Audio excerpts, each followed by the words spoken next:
first time or back to my channel, I appreciate you all so much.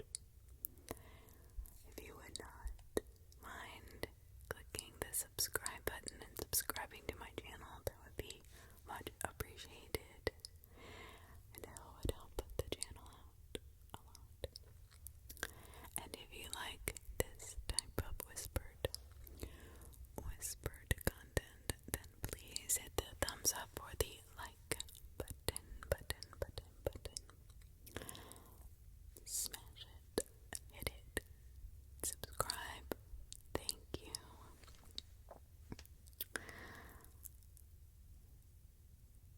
Let's just get into the scary stories of summer camp. Seeing as summer is on the way, I wanted to do a scary story about summer camp horror, because I went to summer camp as a child, and I remember the scary, eerie feeling that I would get sometimes laying in my bunk or walking to the bathrooms at night and the moon was out. I could feel somebody watching me, I always said. Well, this one is on our Scary Stories. It is by toastiertoast. Summer camp story. A summer camp with 4 children. On the bus, the 4 boys were hoping that they got paired up with each other for their summer cabins. 3 of the boys had been here before, so they didn't think that anything bad could or would happen. But the 4th boy was told by his mother that his friends were going. This boy had no idea what was about to happen. Eventually they arrived after an hour bus ride. They get paired with a few idiots, but they begged the counselors to put them all in cabin number 1. They put all their stuff down. First activity, they could feel something was off. The counselors were all late, and 2 of the campers still had not shown up. They were fishing. The counselor finally arrived. He cast his fishing rod in and got something almost immediately. He reeled it in, and it was the head of a camper. The counselor told everyone to get back on the bus ASAP. Of course, the children are traumatized. They all got home, but 4 years later, the kids, being now 14, they got the news that the new summer camp was opening on the old grounds of the old one because the old one was closed. Obviously, due to the incident, the boys signed up in a heartbeat. They had to know what was going on. The summer camp was so much more interesting, more modern. After the fishing activity this year, it was time to sleep. Everything went well at the lake, and nothing was caught, but no heads were reeled in. In the cabin, the boys chatted about the last time they went fishing there 4 years ago. The oldest pulls out a Ouija board. The others freak out, screaming at him to put it away. The boy reluctantly agrees. In the middle of the night, one of the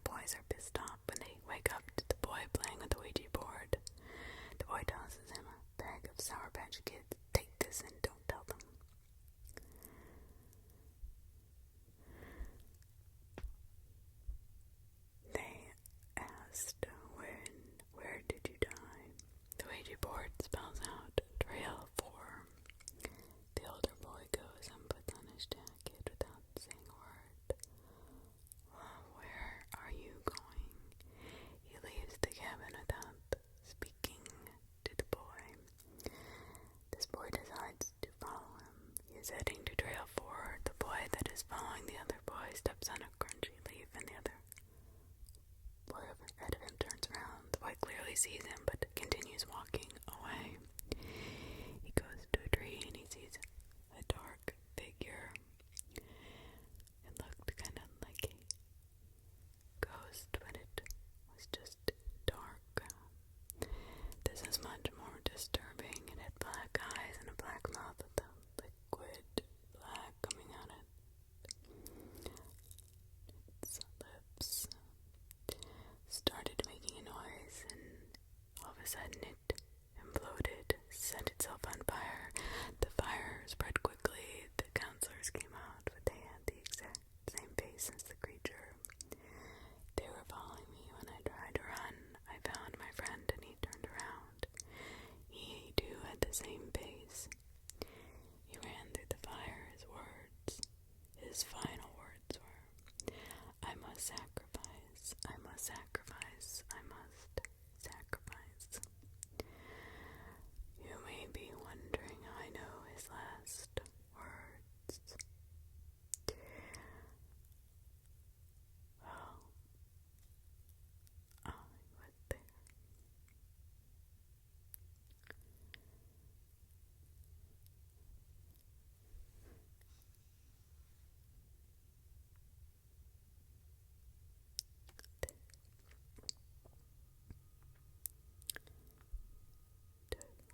On to the next one.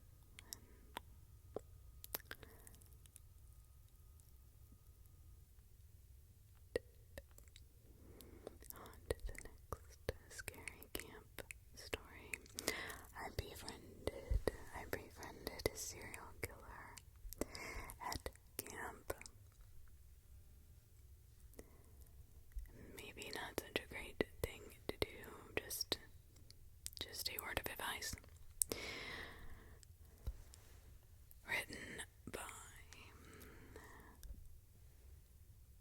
Jgroupe. Jgroupe.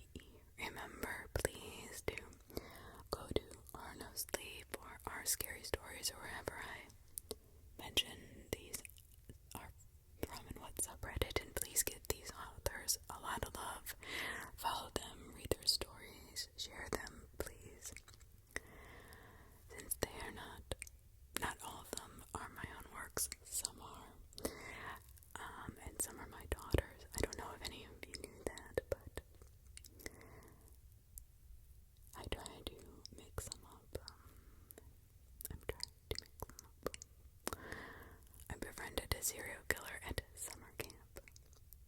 This all happened years ago. I guess I'm okay now, and I made it back home safe and sound.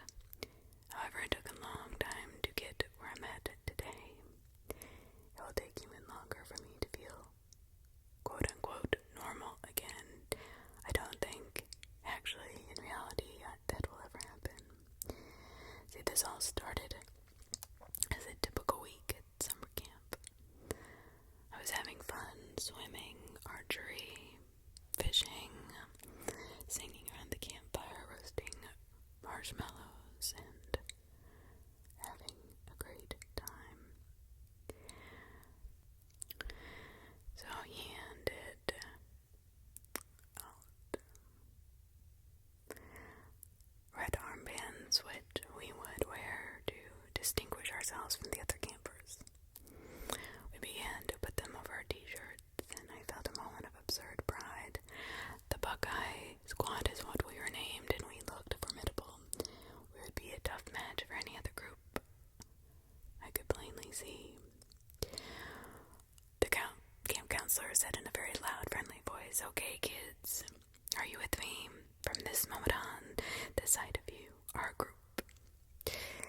There are 8 in your group. Make sure you stick together. So, you'll be determined by the red armband, where you eat, where you sleep, where you play, what activity you're doing.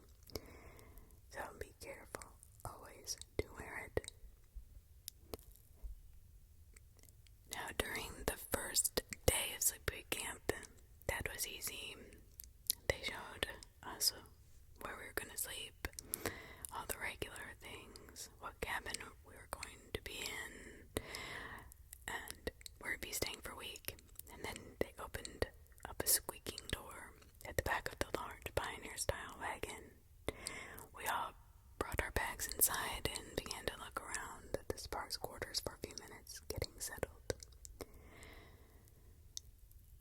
Circle Wagon Ranch was the name of the camp.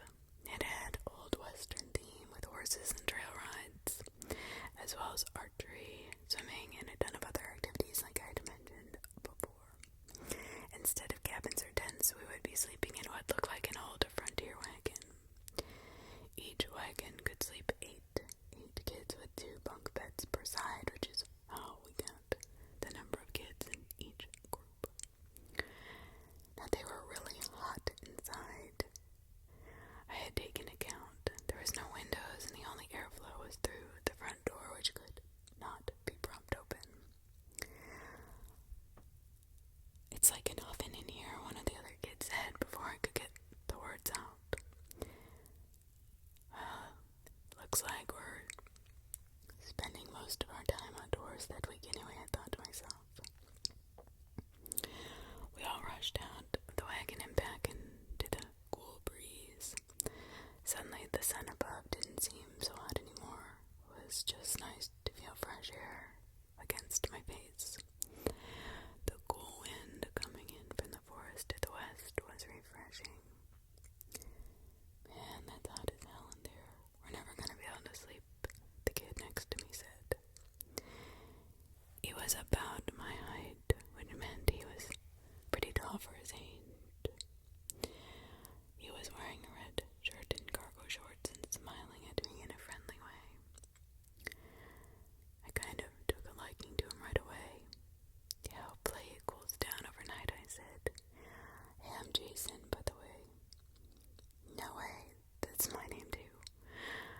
We couldn't help but laugh. It was a common name, but still felt pretty random to run into another Jason right away as soon as I arrived at summer camp. And we were in the same group and staying in the same wagon. Aside from our names, we were total opposites. I had blonde hair and he had black hair. His clothes were dark and mine were light and colorful. Later on, I'd wish I'd never met this other Jason, a bizarro version of myself, bent on chaos. But for now, it seemed as if we would be the fast friends. He stuck out his hand and I shook it. "Do you like pranks, Jason?" he asked me in a sing-song voice. He had a look in his eye that worried me. One eyeball was gazing past me while the other stayed fixed on my face. I didn't know why at the time, but he made me feel a little bit unsettled. The tone in his voice was wrong. It didn't feel the same. He smiled just a little bit too wide. "Yeah, who doesn't like pranks?" I said nervously, looking around to see if anyone of the grown-ups were nearby. They weren't, thank God. They'd all suddenly disappeared. I don't know where they went so quickly. "Oh, you'd be surprised. Some people have no sense of humor. But I can tell you're a prankster like me, my man. We're gonna have a fun week, Jason," he said, his teeth bared in what might have been mistaken for a smile. "We're gonna have so much fun." "Yeah, for sure. I'm looking forward to it too," I replied, a little bit hesitantly, shifting my eyes away from him, kind of uncomfortable by his increasingly intense stare. I actually sidestepped casually, moving over and trying to make friends with another group of kids a moment later, but it seemed like I'd missed the boat. Everybody had paired up into groups of 2 or 3, and I was left with my opposite twin, Jason. For the rest of the week, it would just be me and him. Now, the next day, after a miserable sleep in that hot tent, Jason started his pranks. They seemed harmless enough at first, and I'll admit I even went along with them in the beginning, if only because I didn't want to upset him. Besides, they were really childish and kind of silly jokes at the start. Jason had all sorts of supplies he had brought from home for these purposes, and I saw he had planned ahead to wreak havoc on the camp and all of its inhabitants. It started with little things, like putting salt in the all classic. We watched the sour looks on their faces as they took sips of their morning brew and spit it out, standing up and looking around for the brats who had spoiled their coffee. The two of us pretended we were casually eating and averted our eyes. Next, he showed me the fake spiders and snakes he brought with him. It's kind of funny. His duffel bag contained a large freezer bag full of them. He put them under the counselor's pillows and in camper shoes and ran through the whole assortment of them as they were confiscated one by one. But that was kind of funny. They were all just silly jokes that didn't harm anybody.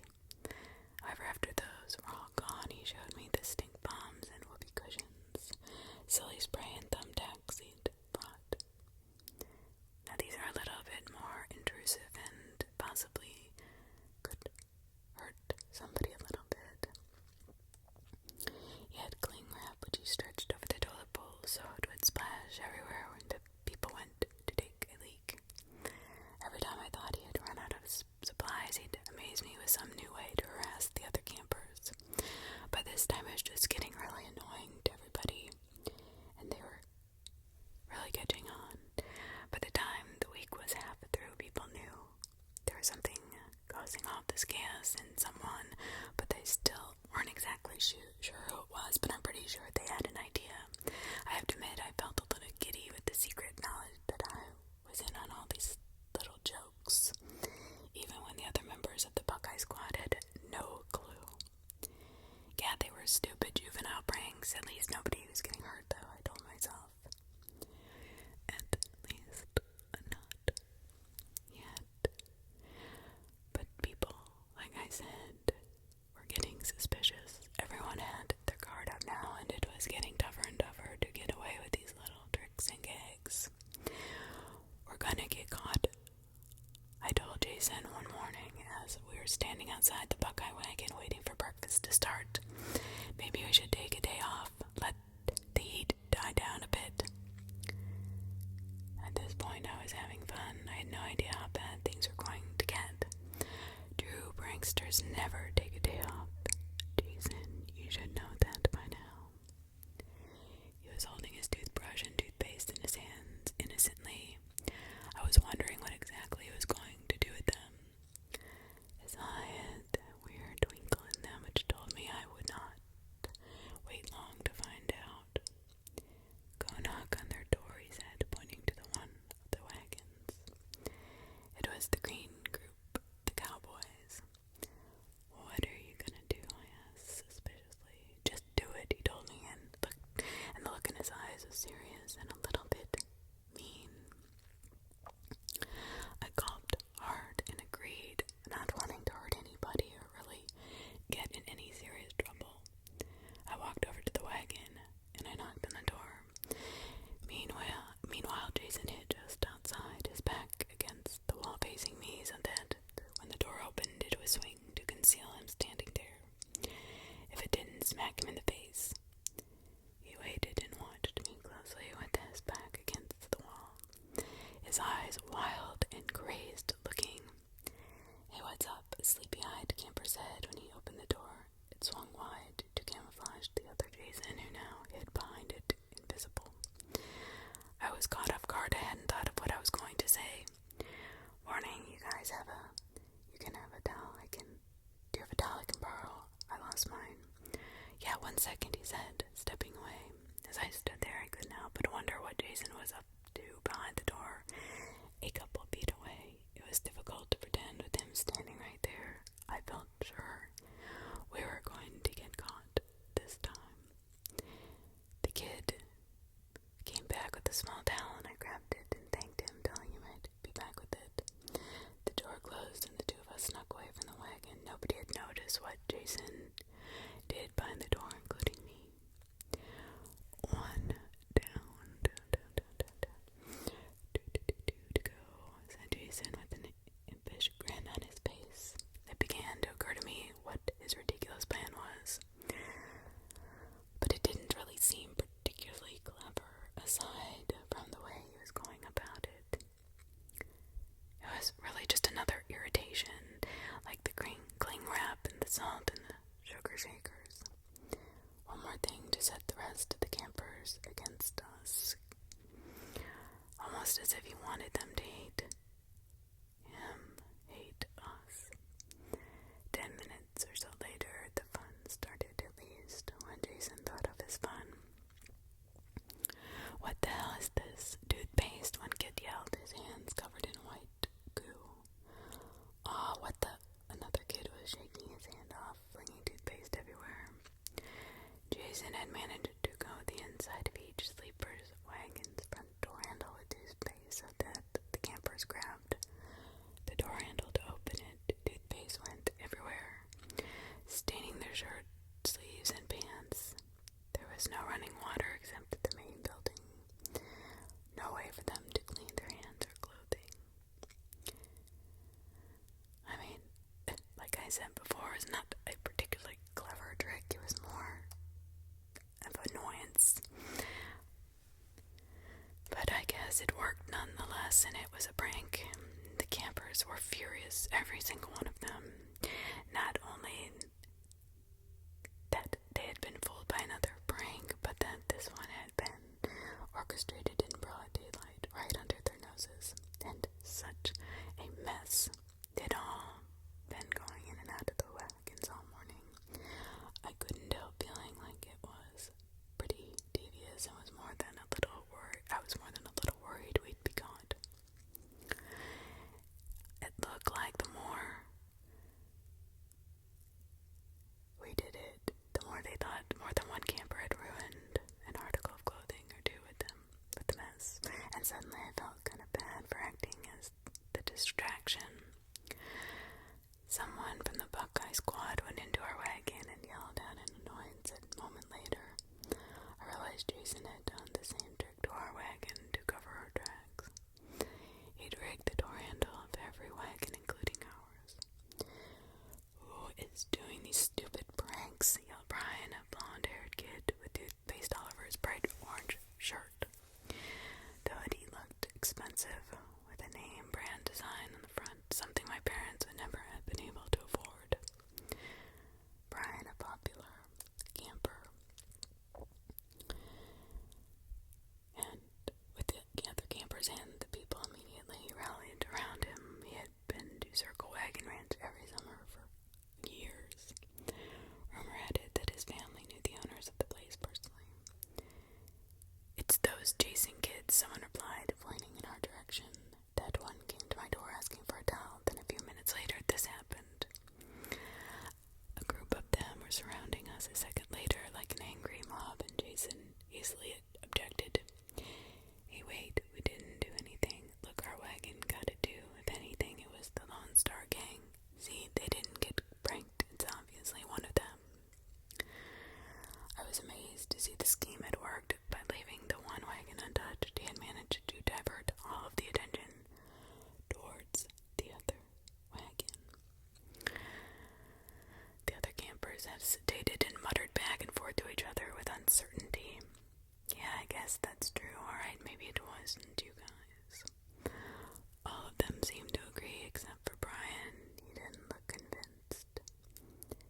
As the others began to move away, he stayed watching us with knowing eyes. "You do think you're pretty clever, huh?" "Well, I'm not as stupid as all of them," he said under his breath. "I know you just did that to throw them off your trail. I know it's been you doing this stupid bullshit all week. I'm gonna get you in the act next time and make sure you get kicked out of this camp. You ruined my best shirt with toothpaste, assholes. Now I'm going to make sure you pay for it." He turned around and walked away, wiping his sticky blue hands on his already stained shirt. I knew from my own past experience nothing was getting that shit out. Jason started to laugh when we got out of earshot, putting his hand up for a high five. Man, we got him. That worked like a charm. I gave him a weak high five, looked down at my shoes. I didn't feel like celebrating. I felt like throwing up. And once again, I wished I'd made friends with anyone at camp except for this other Jason. The next day was really hot. We all went for a hike down to the river to go for a swim. It took us about an hour to get there. swatting at mosquitoes the entire time. When we found the water, I was surprised to see it was a clear, crystal clear river surrounded by cliffs. One side was a cliffs and the other side was a forest. A few of us went to climb the hills and tried to find our way to the top of the cliffs while the others stayed behind to swim. Jason and I had parted ways for a while. I had managed to join up with another small group who reluctantly took me in, despite the fact that I was from a different squad. Since it was a day trip and there was no competitive activities planned, it was easier to mingle with other kids that day. I was grateful to have an excuse to get away from that other Jason. I climbed up to the peak of one of the cliffs with the group and kids and learned their names were Tom, Joe, and Brett. "What's up with that other guy you're always hanging around with?" Joe asked, as we hung our legs off the side of the cliff and I looked down into the blue river water. "What do you mean? He's weird as hell. Man, Brian thinks it's him who's been playing all the pranks on everyone. To be honest, we thought you were in it on it too, but now that I'm getting to know you, you seem decent enough." "I don't know," I said. He's weird. I don't really want to be friends with him. We kind of ended up just hanging out together. I tried to find some other way to explain, but couldn't. He wasn't a good guy, I knew that, but maybe I just needed to be honest about it. I opened my mouth to say something else. I don't know exactly what, when the camp counselors called us back down to the swimming area. It was time to head back to camp. Jason was nowhere to be seen and was conspicuously absent every time I tried to locate him. This made me feel very uneasy, like a wolf was lurking in the trees, in the shadows where I couldn't observe him. But still, I was relieved that I didn't have to hang out with him for a while. He was starting to really get on my nerves. That night, Jason appeared beside me out of nowhere as we were all sitting around the campfire singing songs. With the voices carrying high into the air all around us, he whispered something in my ear. "I found something out in the woods. You gotta check this out, dude." I didn't really want to go with him, but he wouldn't take no for an answer. He kept saying, "I just had to see this thing. I just had to. It was the most amazing thing I ever seen." At that point, I wasn't really thinking of him as dangerous. I should have been, but I wasn't. Just a little strange and eccentric. Not dangerous. I thought maybe he'd found some hidden treasure or something. I was a kid. I didn't know any better. He seemed really excited about whatever it was. His face and clothes were smeared with dirt and mud as he'd been digging somewhere, which I should have taken as a red flag. But again, I was just a kid at camp. Eventually, I relented and snuck off with him into the forest. The songs of the singing campers receded into the distance behind us, gradually fading until they were just a memory, but still we trudged deeper into the dark woods. This made me very nervous, as I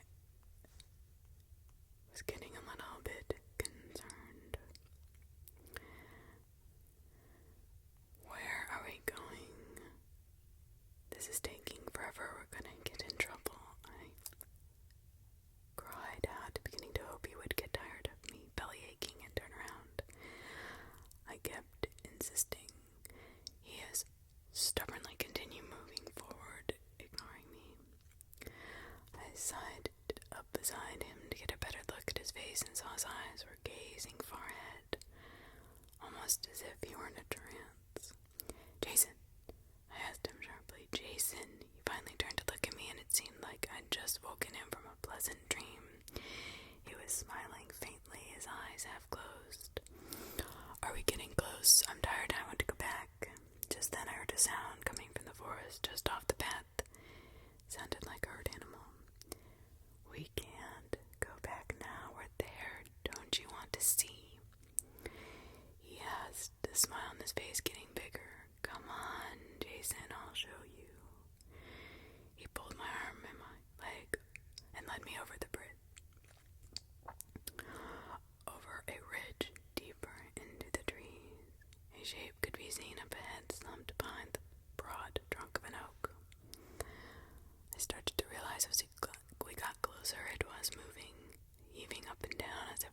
person crying. What is this? I heard the words come out of my mouth, but they sounded as if they were coming from a distance away. On numb legs, I drew closer to the body, stumbling through leaves and mud. It's Brian, or at least what's left of him, Jason said from behind me. My heart started to race. I started to sweat and panic. I didn't realize until that moment I had been so preoccupied with looking for Jason during the hike earlier, I hadn't even noticed Brian's absence. He had been gone for the exact length of time even the camp counselors had not noticed. I circled around the tree to get a better look at his face. I saw why he was whimpering. Jason had done terrible things to this kid. He's barely hanging on to last thread of life, breathing in shallow wheezes, blood dripping from the wounds which had been cut into his face and all over him, making him nearly unrecognizable to me. His ears had been sliced off, his lips removed, and nose, eyelids, and fingernails. Both his legs were stacked like firewood in a heap nearby. Are you happy? Jason asked quietly, gazing at me with one lopsided eye. I never felt so sick and terrified in all my life. Now we can keep having fun. No one's gonna get in our way. What? Why would you do this to him? I asked, backing away. Why the hell would you ever think I would want this? You're a psychopath. Stay away from me, you freak. His eyes darkened and his brows furrowed at that word, and suddenly he looked extremely angry. No longer the fun trickster Jason I had been friends with. Now he looked very much like someone who could do terrible things, as he had done to Brian. You don't mean that, he said quietly. Say you didn't mean that. Say you're my friend. Say you want this. No.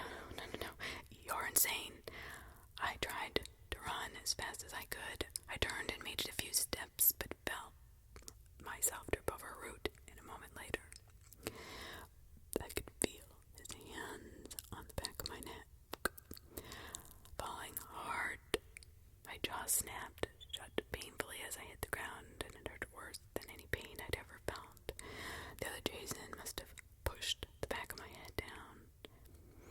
As I tried to scream but couldn't, all I could think was that I felt like my jaw was broken. Getting up slowly to my feet, I began to have a very bad feeling about what was going to happen to me next. I heard him rushing up behind me. Again, the dead leaves grunting beneath his feet. He was breathing fast and heavy. He was roaring like some unidentified creature. Something hit me hard in the back of the head, and I fell down again, collapsing to the ground. Only thing I can recall is tasting dirt and blood between my teeth, on my tongue, and then everything went black. When I woke up, there was a bizarre scene happening all around me. The first thing I saw was that we were still in the forest. The other Jason was wrapped in a blanket and talking with several police officers. He was crying, his face red with tears, and he was pointing at me, saying something about how scared he was. Sick freak, someone said. I turned to see who it was. It was Joe. He was standing with Tom and Brett, the three friends I had made when the other Jason wasn't around. I can't believe you killed him. Brett's bad guy didn't do anything to you. My mind was racing, trying to figure out what the hell was going on, and then I realized he was pinning the entire thing on me. I tried to speak, but when I did, it felt like someone was driving a nail into my jaw. The pain was excruciating. I had no idea about these things. I did remember when my uncle broke his jaw once, and it had been wired shut until it healed. He couldn't talk for weeks, and guess what? Neither could I. I attempted to overhear the conversation which Jason was having. I felt my heart begin to pound faster. He kept pushing it further and further.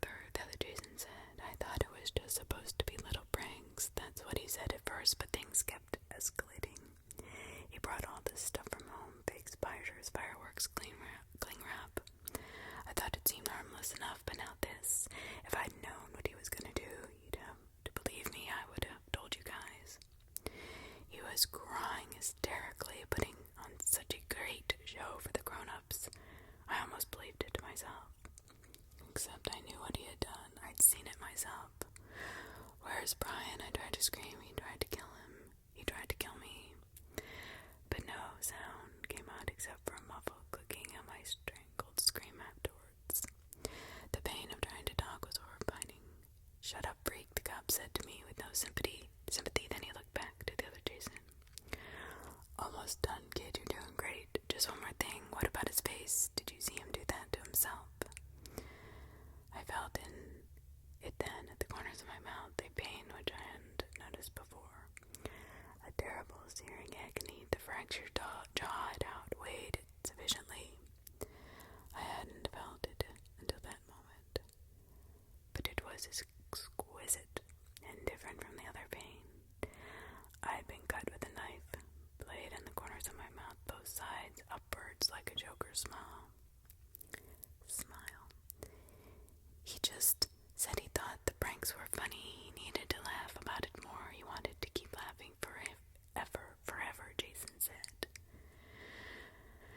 Geez, the cop replied, shaking his head. Well, you did a good job reporting this to the adults. Now you have a question. Do you have any questions for me? Jason thought about this for a moment before asking his next question carefully.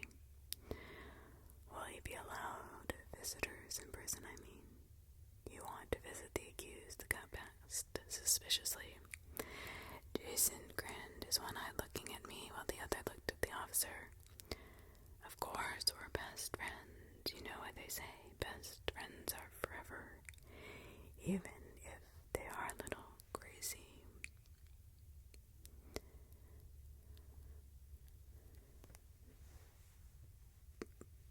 I don't know, I would say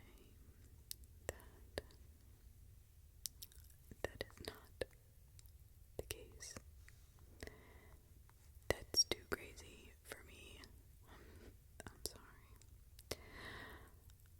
The pranks I would have probably been fine with, I guess, if I was,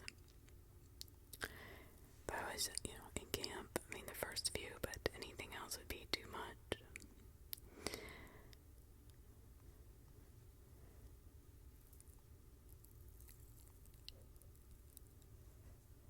Tales from summer camp, the week it rained.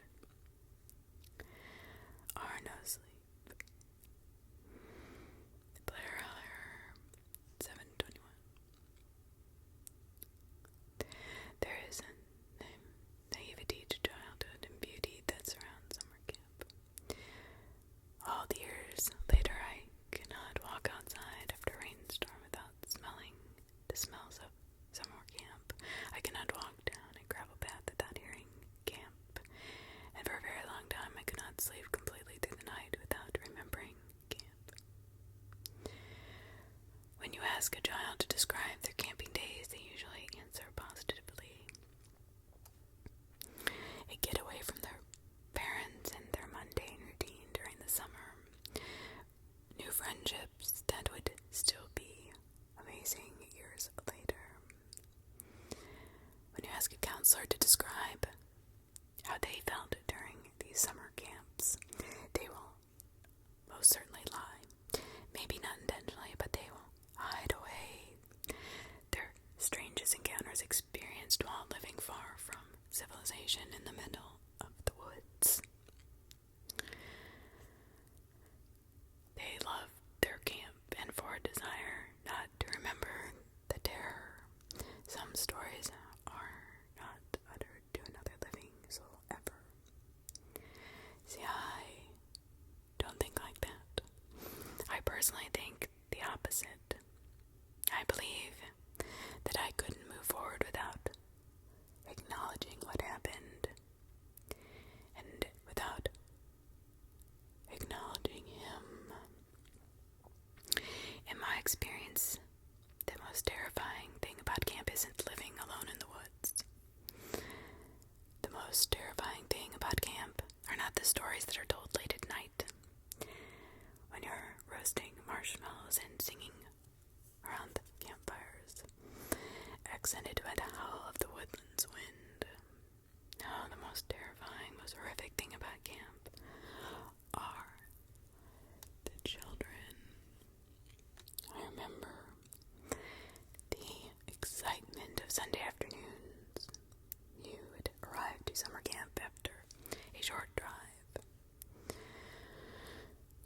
accepted your assignments, always hoping for the oldest boy, always dreading the youngest. It's not that I did not connect with the little ones, but running a camp of 6-year-olds was absolutely torturous. Well, this could be offset with the assistance of a co-counselor, someone whom to share duties and responsibilities with. The problem with excelling at your job, however, is that you become entrusted with accomplishing all this by yourself. Needless to say, I wasn't surprised when I was assigned to Cabin 13. Cabin 13 actually slept the most, 24. I couldn't complain about 16. Disappointed as I was, I plastered a smile on my face and greeted the campers and parents warmly. For the most part, it was their first time away from home and away from their kids. I had to reassure both parents that this camp would be an incredible, life-changing experience for their children. I probably read his parents as being apprehensive about leaving this one child behind. But looking back on the entire situation, I think their cautious mindset existed from the fear that he might actually follow them back home. This boy's name was Lucas, an Americanized version of Luca that had been corrected with his adoption. His curly dark hair emphasized his gray, steely eyes, alluded to his Eastern European background. Now this developed a stark difference to his blonde-haired parents. Lucas did not speak when I introduced myself, which I found strange. Instead, his steely eyes stared through me towards the sound of other children having fun and unpacking their things in their own cabins. After collecting the necessary paperwork, I did try to start a conversation, trying to outline the camp activities, mission of our camp. Mid-sentence, his parents just walked away from me. They just turned on their heels and left. No goodbyes, no hugs, no kiss, no I'll see you later, zero affection. These adults and their child had absolutely no relationship, I felt, other than they had to take care of them. And oddly enough, this strange lack of affection never seemed to bother Lucas. Not a bit.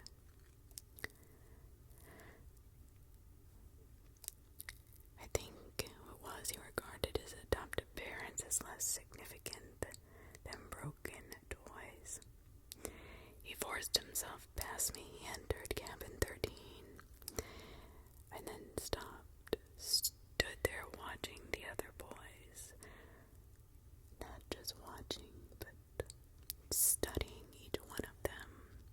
It was really creepy and disconcerting. The merriment died as they tried to introduce themselves to Lucas, and each were rejected by his gaze and off-putting demeanor. After that, no one dared approach this boy. I witnessed 15 kids remain stationary as one claimed a bed. Was during the height of July, but I'll never forget how chilled I felt in that moment. Sunday's always a short day. It's very uneventful.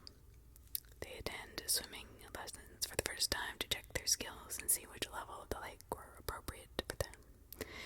They ate dinner, and then of course they participated in all the normal evening activities. And of course, they were all pestered with the rules over and over, regulations over and over, an insurance standard, we just had to drill into them as much as we could.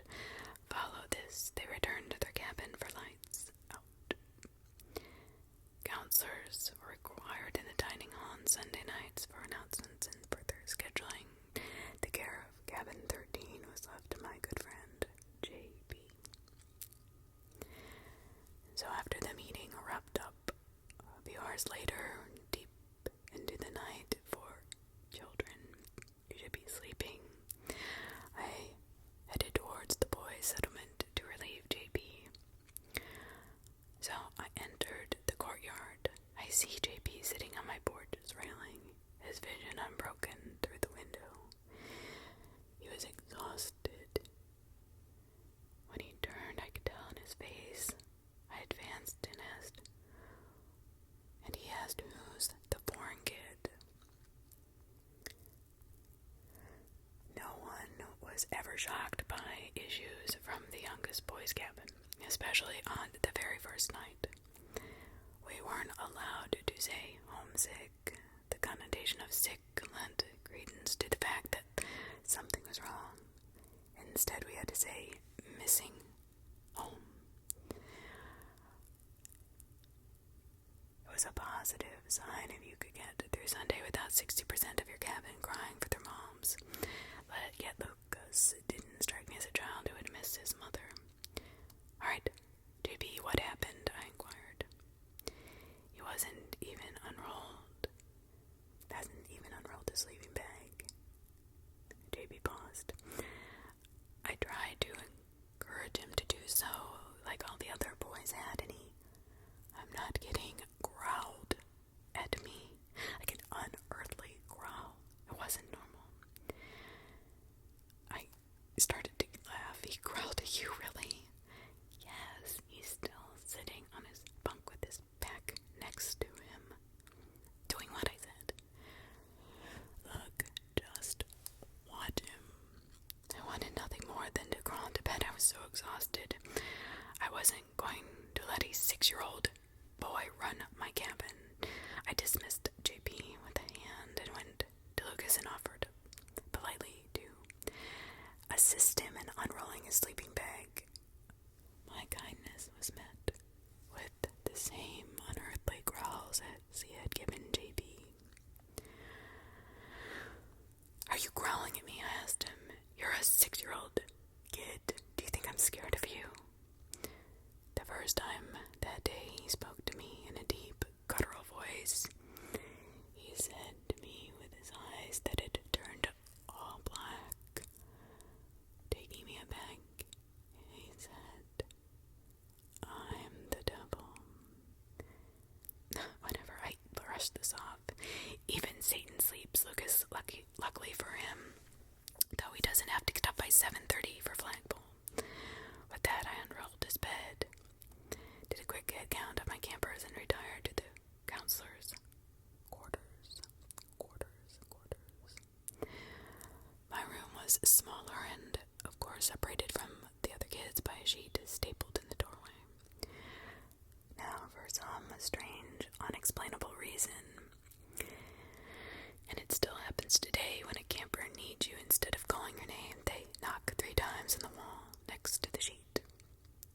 As irritating as that may sound, it is quite convenient.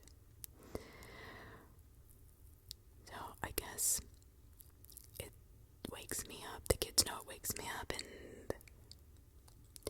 without worrying that I would be mad.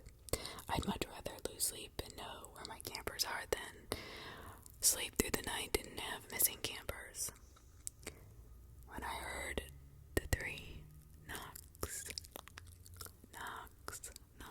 on the first night, I answered back in the politest tone I could muster. Yes, what's the problem? A small, quiet voice sifted through the sheet. It's Lucas. He's being too loud. I glanced at my alarm clock and saw that it was 4:30. Perfect.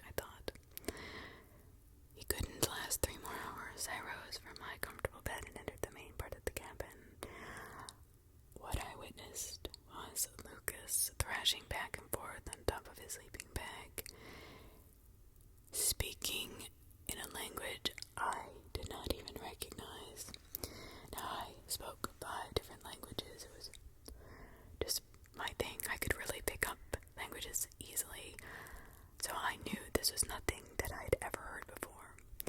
I tried gently tapping on his shoulder, yet with no luck. His cries became deeper and throatier. Strange how a child could make such deep noises. I resorted to shaking him on the shoulders, trying to wake him up. Lucas, I said, Lucas, wake up. His eyes flickered open in the sound of my voice. He looked terrified and confused. Hey, buddy, it's okay. I let him know you were just having a bad dream. The anger that furrowed between his brow in response to my statement rolled over to face the wall, but it was terrifying. I ushered the other kids back to the beds and then returned to Lucas. Would you like me to sit with you until you fall back asleep? I whispered. His strange guttural growls answered in the negative. Waited a few more minutes in case he changed his mind. When it was apparent he wouldn't, I returned to my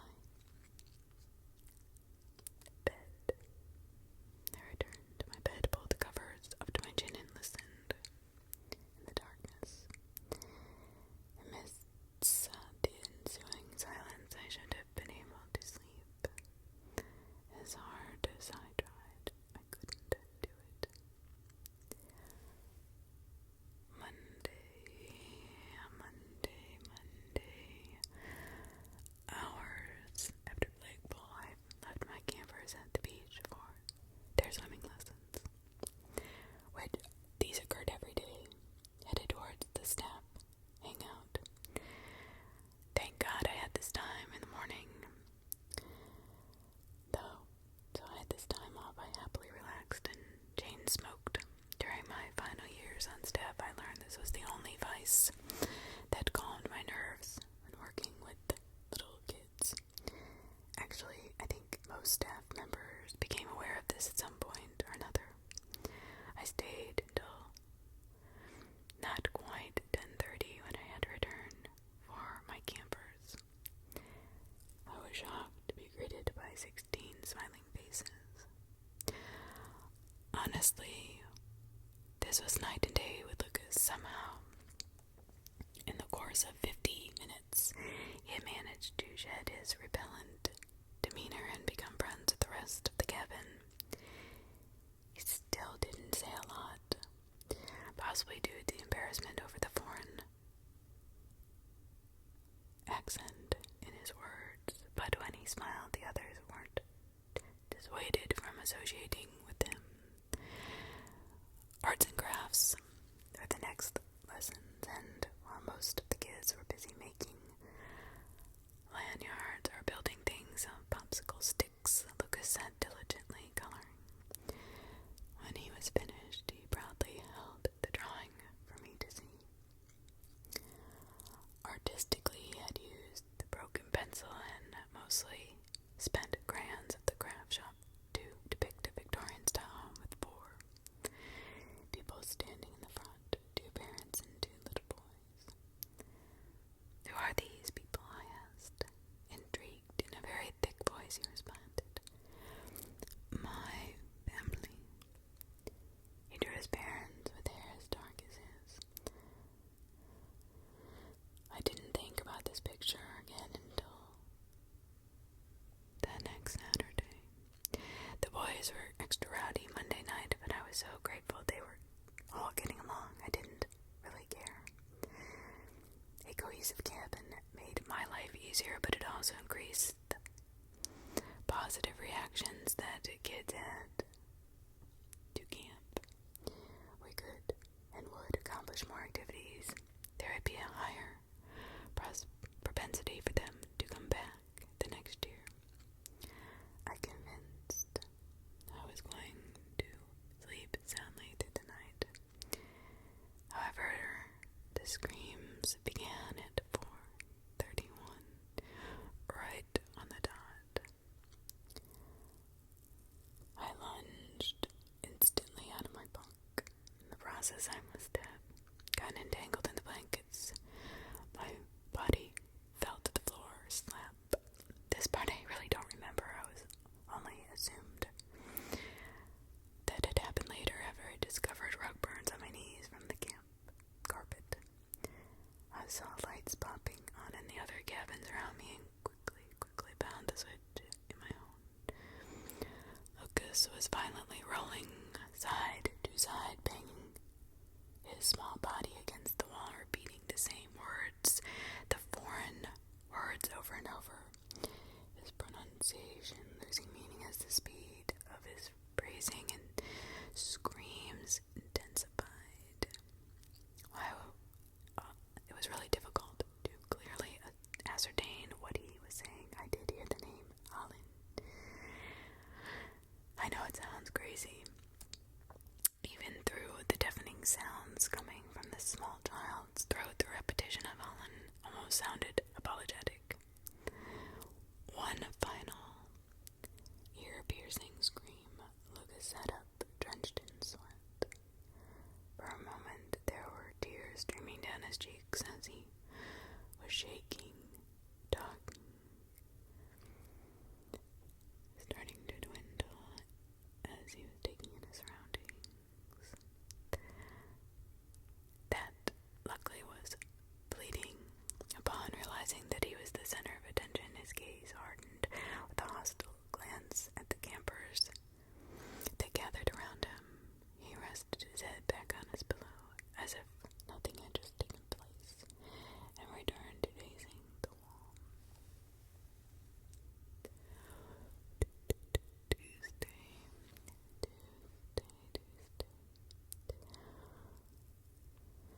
Here we go. The next day.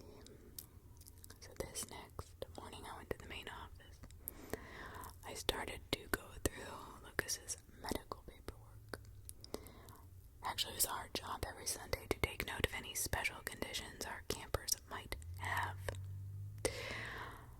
But it was always possible to overlook things. I read every page in Lucas's file, only to find that there was not anything clinically wrong with him. Of course, this was not a shock to me. Many times parents omit items out of a refusal to accept there could be something wrong with their child. My thoughts on this matter, however, were interrupted by my friend Michael entering the room. He said, "You don't look very well." Helping to pick up the medical files I scattered across the floor. I haven't been sleeping, actually. Does that mean you're staying in tonight? He asked. Twice a week, staff were permitted to leave camp without having to return until flagpole. I chose to leave. Michael would be assigned to spending the night in cabin 13. Honestly, I'm not sure. Maybe you shouldn't, he said. At least you could get a full night's sleep away from here. You're no good to any of us if you get sick. That's very true, I responded. In the meantime, is there anything I need to be aware of? He asked, pointing to the medical files. On the record, clean bills of health here and up the record. I warned, be mindful of Lucas. It was also required that once per week counselors actually take their campers for an overnight somewhere on the campus grounds. At lunch was when I read the disastrous forecast for the next few days. Torrential downpours, thunder, lightning, storms. This promptly canceled all plans I had on sleeping outside with the campers. Oh, it's only another setback, I said to my best friend Jake, handing him the newspaper. He set it aside and added yet another large glob of sour cream onto his tacos. Yeah, I heard the screams last night. I assume things are not going well. Honestly, I feel really bad for the other kids, I said. They were looking forward to sleeping under the stars and making s'mores and telling ghost stories. I'm worried that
knapsack, wished him well, good luck, and I departed camp for that evening. But as I walked down the hill towards the parking lot, I had the weirdest sensation. I was being watched. When I turned around, Lucas's face hurriedly disappeared from the window and out of sight. Wednesday.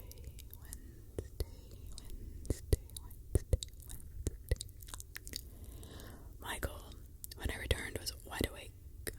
I was entering the cabin at 7:20 the next morning. How'd everything go? I cautiously asked, opening a can of Mountain Dew. I wasn't a coffee drinker, and the tea at camp sadly is decaffeinated. Oh, things were fine until about 4:31. I knew what happened, but I had asked, what happened? Did the storm keep the kids up? No. Michael replied, a little bit annoyed. We all slept soundly, yet somehow I still heard the floor creaking over the rain. What? The floor creaking? Yeah. When I opened my eyes, I saw that kid you warned me about, Lucas. He was standing next to your bed, just looking at me. I must have shocked him, because when I moved to get up, he jumped back. I was stunned. Why on earth was he in here? I wanted to know. So I asked him, but he did not answer me. He refused to. I asked cautiously, did he growl? Growl? That's funny, Michael nervously chuckled. I wish. What did he do then? I can't even explain how creepy this was, but he just laughed, but not a normal laugh. It was so eerie, I swear. He laughed. Well, I concluded, I guess it's an improvement from the screaming and growling. Over breakfast, I pulled Lucas's aside. He appeared like he did on Monday, friendly and completely normal, albeit still lacking with his words. He was completely confused when I asked him about being in the counselor's quarters, almost eliciting sincerity from his manneristic responses. Now, after this, on my period off, I once again checked his medical paperwork. I was still hoping to find an answer to his strange, scary, and behavior, and albeit my concern to find there wasn't any documentation in relation to sleepwalking or night terrors, none of this. However, this time I did notice something I'd missed before. Lucas's address was listed as a P.O. box. One of the biggest activities we had that Wednesday was a double period of horseback riding. Stables staff had ingeniously taken into account that some of the kids might be scared of these large creatures. Thus, before we arrived, they had set aside apples and oat-flavored treats. By feeding one of the horses, hopefully the campers would see their tame, kind nature, which in turn would minimize their fear of riding. Lucas, out of all the boys, was the only one who absolutely refused to do this. I didn't want to make him uncomfortable or force him onto a horse, but after 5 minutes and convincing, I managed to talk him into feeding one. Lucas, very nervous still, he stood behind me as I gently coaxed the horse over to the fence. The elderly mare came near. I stepped aside so that Lucas could show her the treats he held in his hand. The mare caught sight of him. All chaos ensued. Thunderously reared under her hind legs and whinnied as to alert the other horses. A few in the yard began to buck, causing the campers to race back to where I stood. All of them. This came as a shock to Lucas, who, though removed from the mare by a fence, fell backwards into the mud. Stupid horse, he screamed, finding the largest rock within his reach to launch in her direction. He didn't even come close. The mare had galloped away so rapidly that she broke through the fence on the other side of the enclosure. What in the heck had just happened, I thought. Lucas rose slowly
over my alarm clock that read 4:31.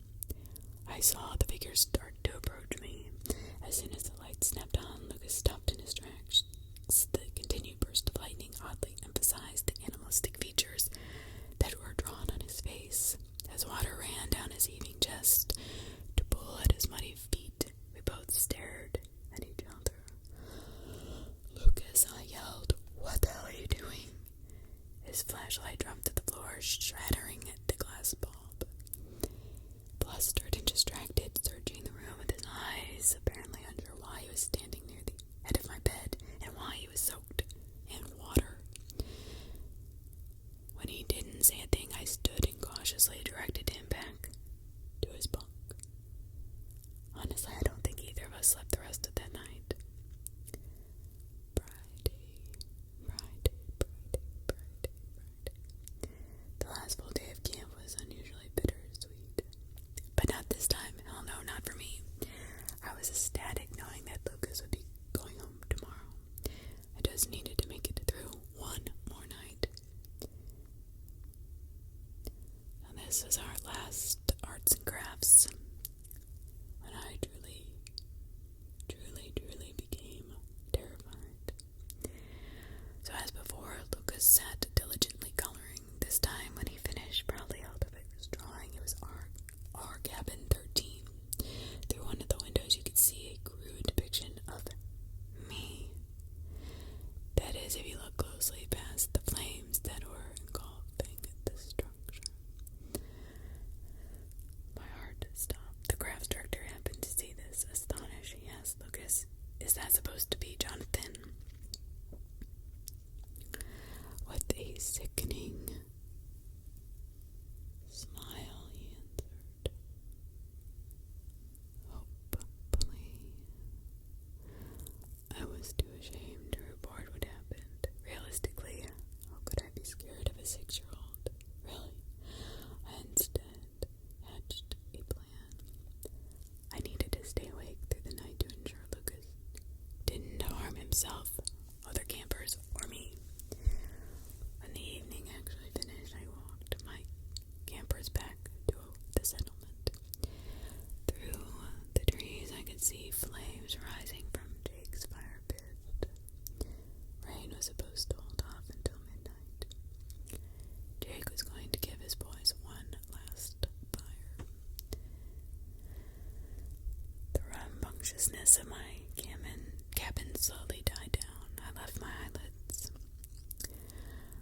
summer I went to sleepover camp.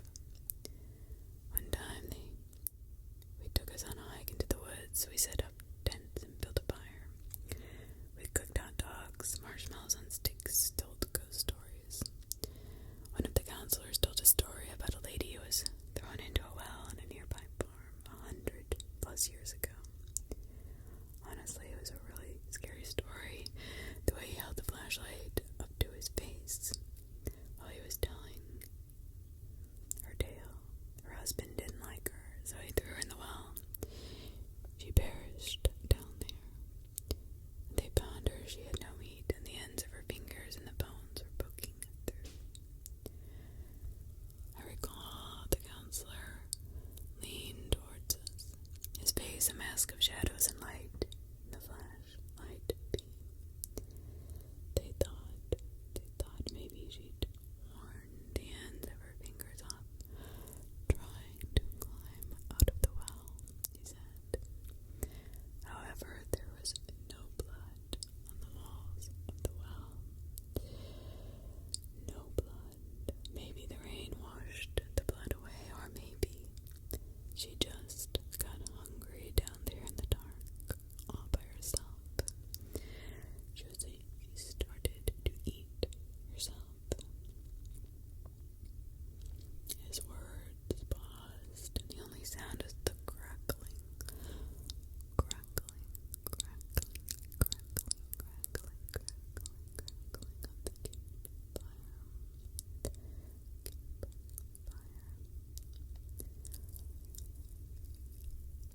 just the fire sound.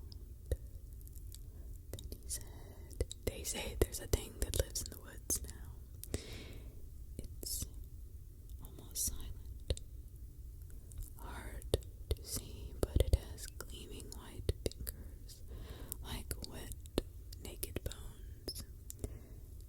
It'll try to sneak up on you, but don't allow this, because when it finds you," he paused for dramatic effect.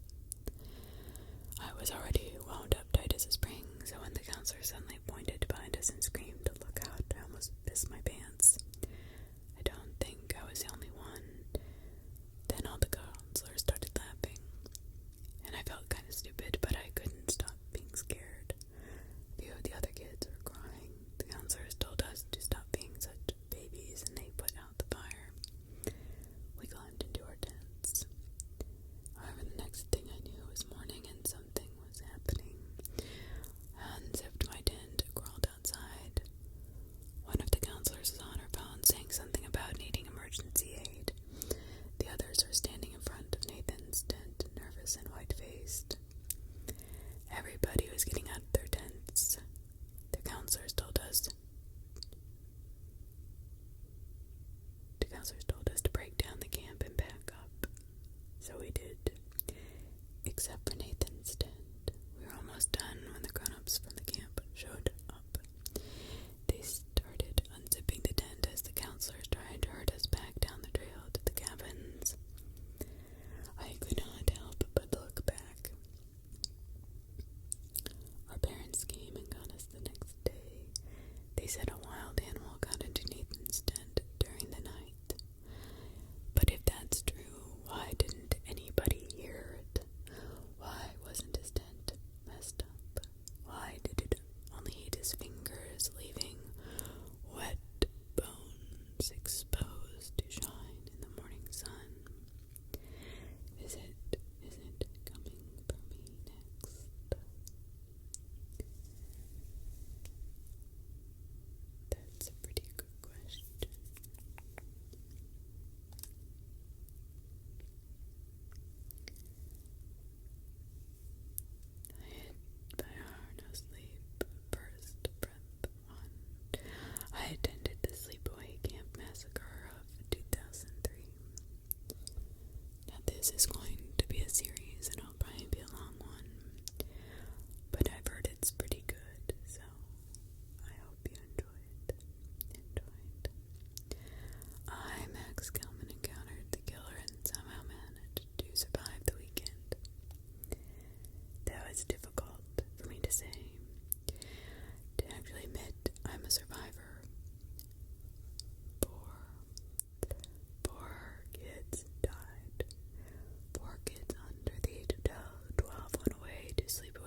center of the gaggle spirited a particularly annoying 23-year-old named Adam. I recognized him from years before and groaned audibly. Adam was always the overachieving type. The new job as camp leader fit him so well you have no idea. The lanky jerk jokingly jumped in front of my car while I slammed the squealing brakes and cursed under my breath. Let's go, John Gellman, late to the first day of work. Great start, kid, great start. Not a promising sign. He tapped on the glass annoyingly as I collected myself and discreetly tried to hide the pack of cigarettes sitting on my passenger seat. Let's go, layman. Are you smoking? You're underage, kid. By a long shot. You shouldn't be smoking. Who bought you those? You won't be smoking on my watch. Toss him. Get up and toss him in the garbage can right now.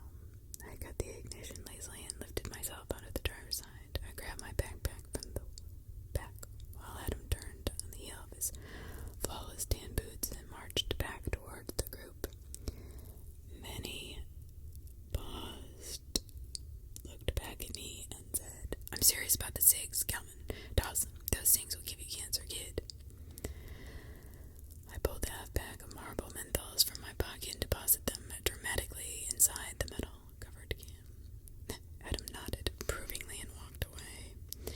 I stared into the bin a little longer, marking their position underneath the candy wrapper, while Adam returned to the curious group of counselors. After my brief hesitation, I followed his lead and fell in line with a small, friendly-looking brunette, about my age. Alright, shitbirds, some of you have been here before as campers and know what to expect. The begin his best attempt at intimidation. The next 2 weeks will be pure, unfiltered hell. A couple of the other nerdy counselors, cronies of Adam, chuckled empathetically from the front. Some of you might not make it through the 14 days. Some of you won't have the guts. A meathead of a kid turned around to point at me in the back and grabbed his nuts.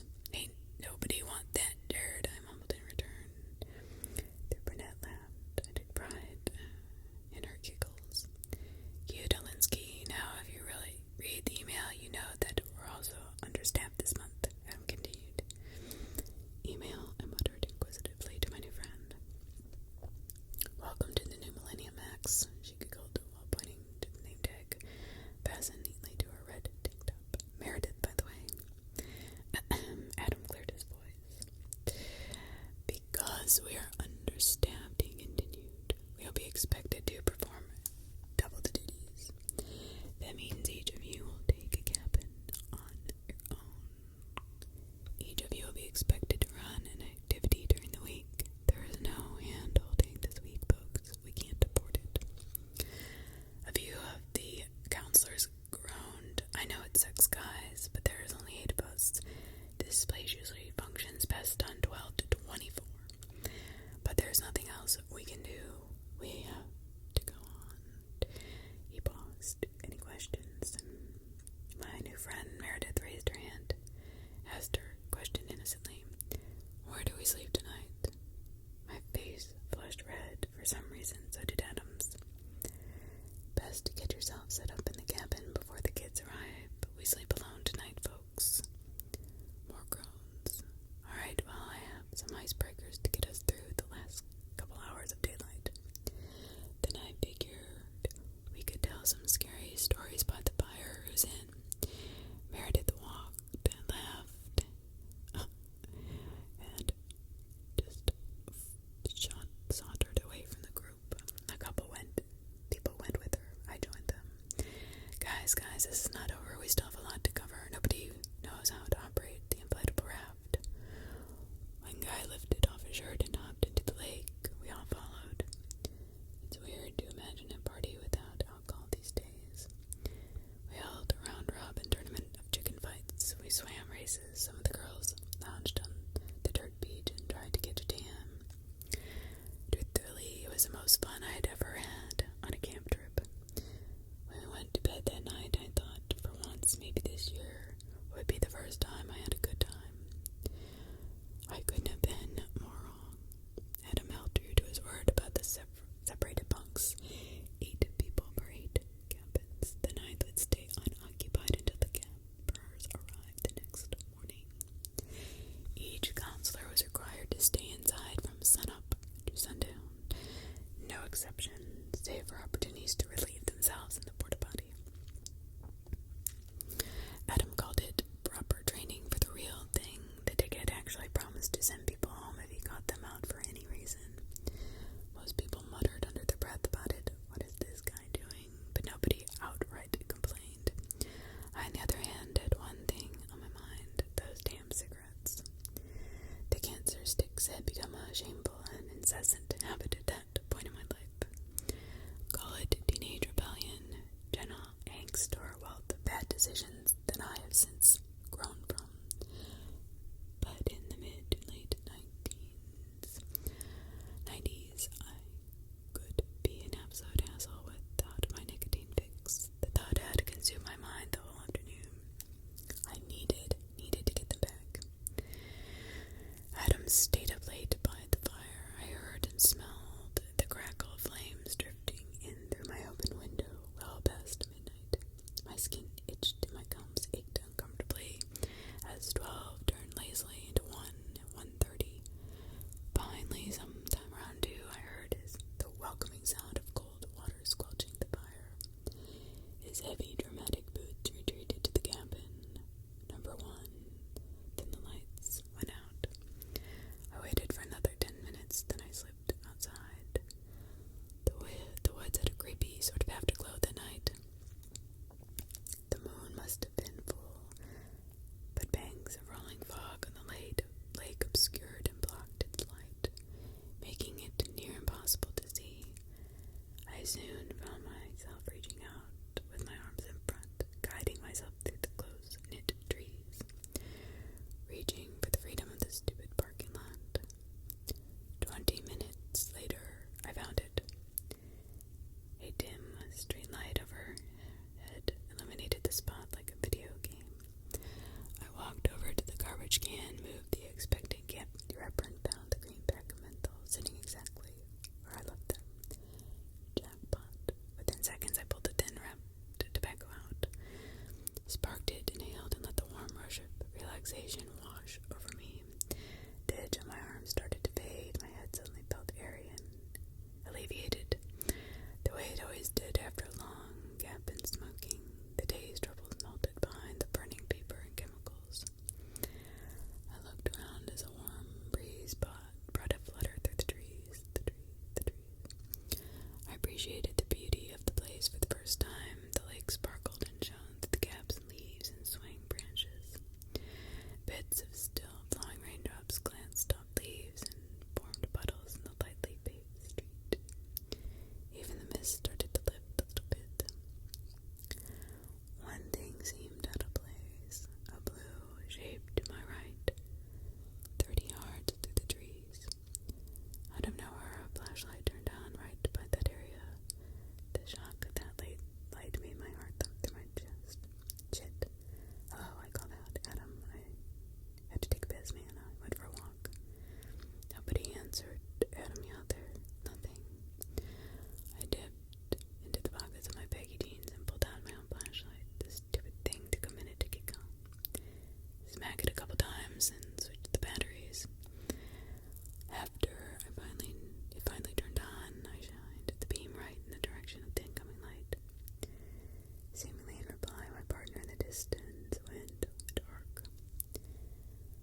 To be honest, I didn't really expect anything sinister. I thought it could be Meredith, one of the other counselors fucking with me, or maybe Jared and his cronies. I took my flashlight again and dipped it through the trees. I called down my most intimidating voice, but the hint of blue stayed absolutely still in the exact same spot. And nobody replied. Nobody replied to me.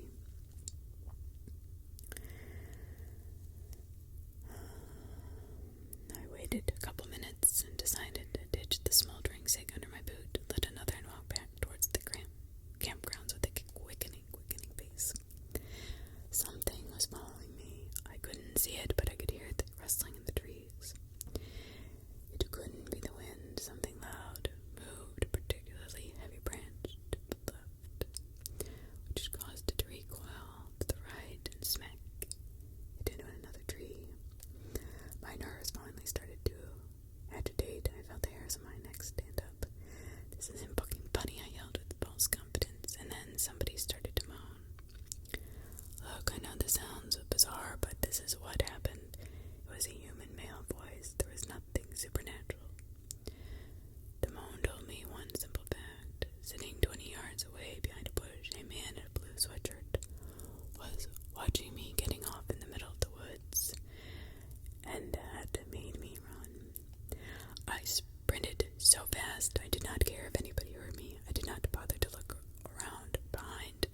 just stared forward. I could still hear the guy following me. A flash of blue showed up in my peripheral just before I dove into the center of the campsite and slammed my body up against Adam's door. "Adam, get out here right now," I screamed. "Adam, this is an emergency. Wake up." I turned around and looked wildly into the woods. Nobody was there. Adam answered the door in boxer shorts. "Is that you, Galvin? I can't see anything. Somebody took my glasses." I quickly tried to explain everything that just happened, minus the cigarettes. "Bullshit, you went for a walk. Alright, calm down. Where did you see him?" I pointed to the winding path that led to the parking lot and kept blabbering. Adam walked right by me. "Did you leave your jacket by cabin 9?" he asked. I shook my head. Adam pointed groggily to the last cabin on the premise. "What's that?" Sitting just outside the door handle was a light blue sweatshirt. I checked my watch. 3 a.m. Part 2.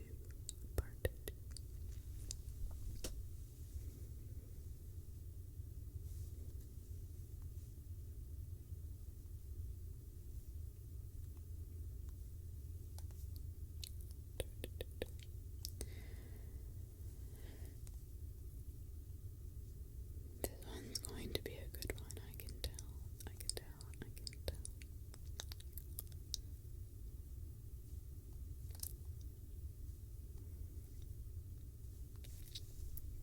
Part 2. Series.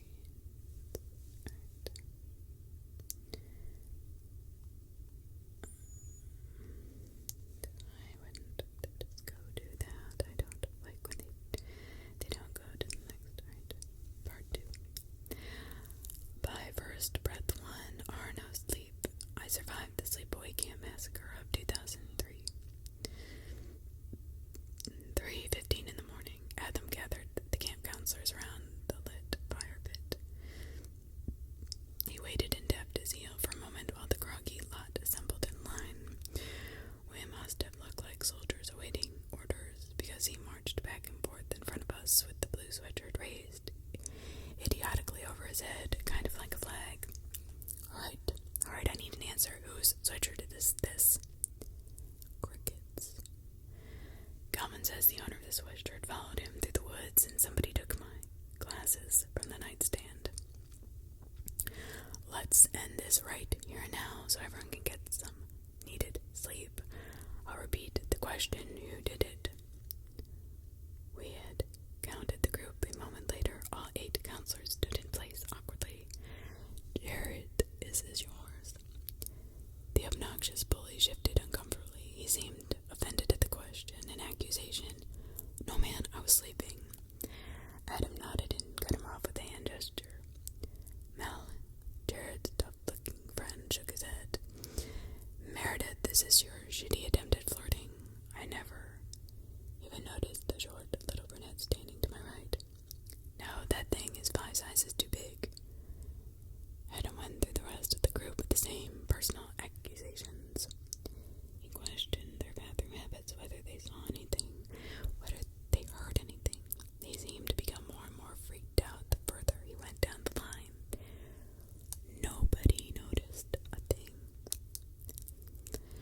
Every single person claimed to be sound asleep. We were left with the blue sweatshirt and nothing else. Alright, then, since this belongs to nobody, you won't mind if I do this. Adam tossed the blue sweatshirt into the fire, lit some matches, and set it ablaze. "Idiot, that could have been evidence," Meredith began.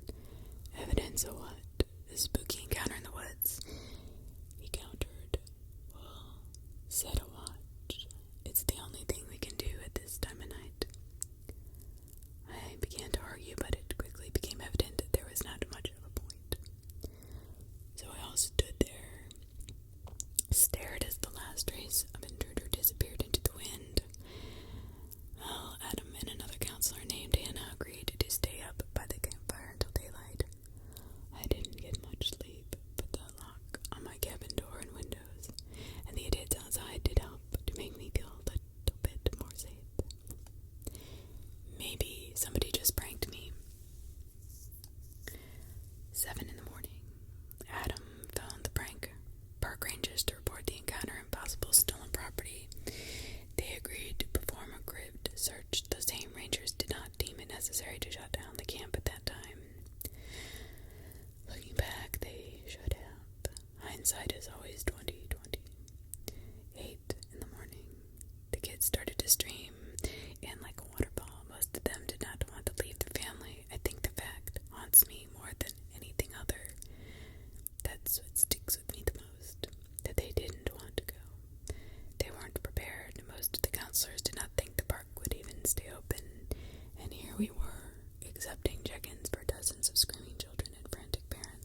myself, I look across the water, and I think of all the things, what you're doing, and in my head I paint a picture.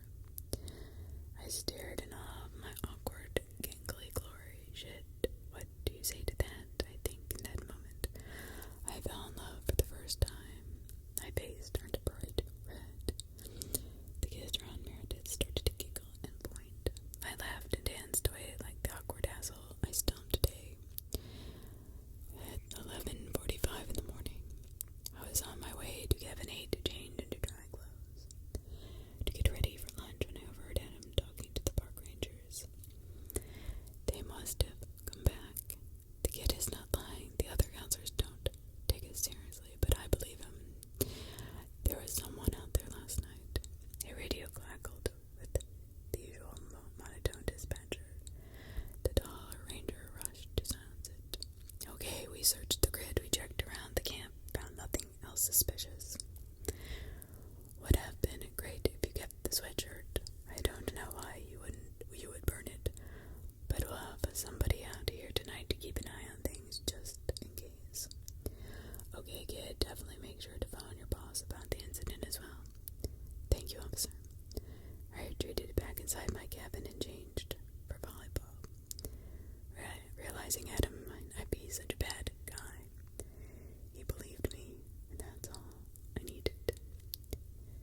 8 p.m. at night. After a day of rotating through activities, wrangling a group of 10 or more mischievous children, and all the while entertaining the thought of crazy people in the woods or a crazy person, I was truly, truly exhausted. The entire camp was once again gathered around the fireplace, a few of the campers oblivious to last night's predicament.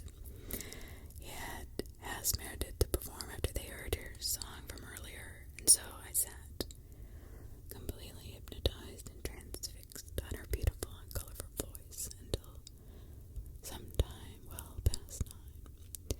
Then Adam got up from his nap and ordered bedtime. I heard my batch of 10 children towards cabin 8, herded them. Most seemed just as tired as me. Some still wanted to go home. Some just wanted to sleep in their own bed. I told them to write letters to their parents in the morning instead. The counselors met earlier in the day and drew straws for that night's watch. Marcus and Anna got 9 to 12, Jared and Meredith 12 to 3, and finally Kumar and Josie had the graveyard shift from 3 to 6. I went to bed with an aching in my stomach and gnaw in my gums for the lack of nicotine, but again I felt safe with the idea that somebody would be watching me. 1:30 in the morning. I woke up to a tapping on the glass window by my bed. My vision blurry. I reached for the familiar shape of my glasses on the nightstand. They were gone. The rapping on the glass stayed quiet but incessant. It seemed like the tapper knew enough to know I slept at the front of the cabin. I assumed it to be Meredith and squinted in the vague direction of her shape. What's going on? I asked in my best inside voice. Come see, the voice said in return. Come see. The footsteps retreated. I threw on my jacket in a panic and did my best not to wake the other kids in the cabin. A couple of them squinted at me distractingly before rolling over, but none of them got up. I opened the door to find a completely empty camp. 2 chairs sat propped by the fire pit. They were empty. The fire still burned on as expected, but there was nobody there to tend to it. Shit. It's embarrassing to admit now, but my mind immediately went to the gutter. I thought maybe Jared had worked his way charm on Meredith and won her over. Maybe they snuck off somewhere to hook up. Maybe they found the new hiding spot for my 6 and smoked them all. My depression turned to anger as another possibility crept into the back of my mind. Maybe she didn't want to go with them. Maybe this whole thing was caused by Jared all along. I darted towards her cabin, number 7, and knocked on the door as quietly as possible, but nobody answered. I took the handle and found it unsurprisingly unlocked. I was greeted by a gaggle of blurry children. They all immediately shouted a million explanations in my direction. Miss Meredith left and never came back. She was supposed to be watching the fire. She took my glasses.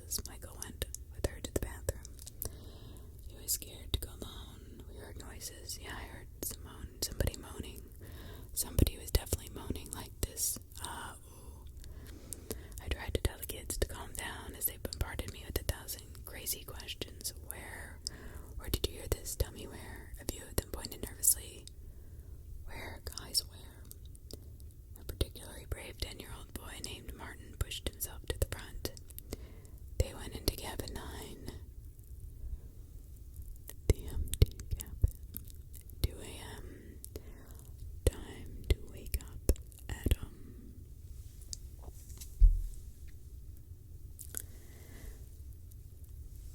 Part 3. FirstBreathOne on our Nosleep. I survived the sleepaway camp massacre of 03. 2:15 in the morning, Adam and I stood in front of the door to cabin 9. Waves of heavy rain started to drift into the trees.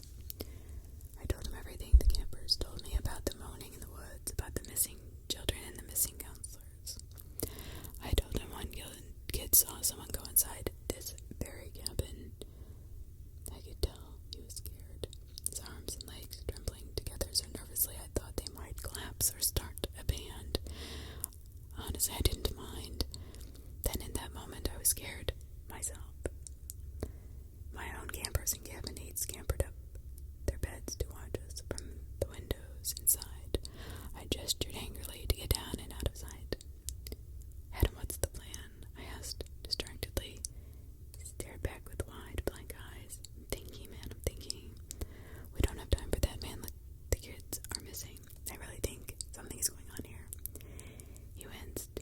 You don't think I know that? Well, gentlemen, give me some space and let me think, please. The crack in his voice made me uncomfortable until that point. Adam was a figure of authority. He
say dead bodies look peaceful.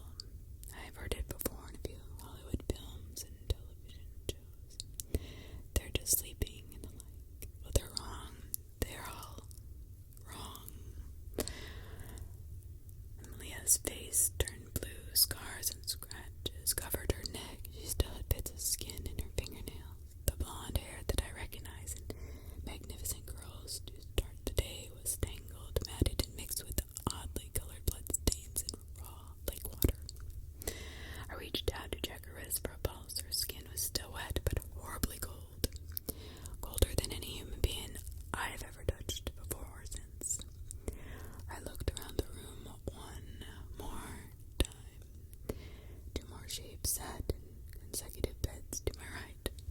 One was a lot bigger than the other. I wondered who they were while fighting the urge to retch. I knew someone would have to check, but I didn't have to wonder much longer. Somebody screamed and the whole camp came alive. 2:35. I closed the door behind me to a welcoming, clean breeze of fresh air. Adam was by the fire pit, whispering urgently into his phone. The kids were all awake now, huddled by the windows of their cabins and looking outside for the source of the screams.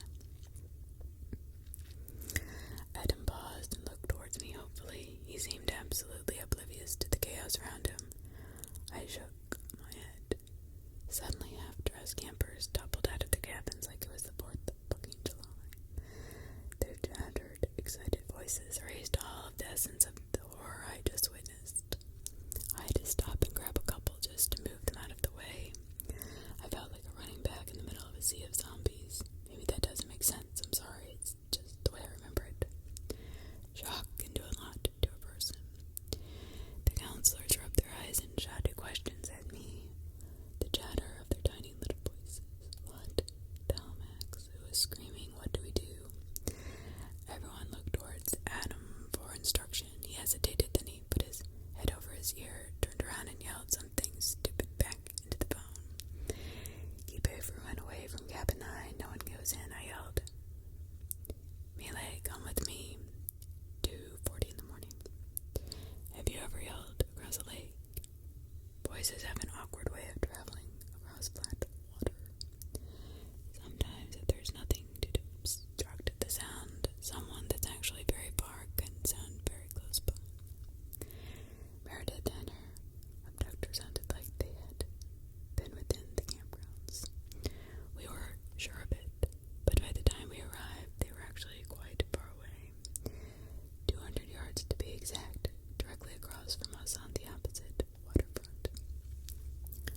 Meredith is in the water, but mostly under the water. Her twisted body bobbed up and down like a tiny little ragdoll.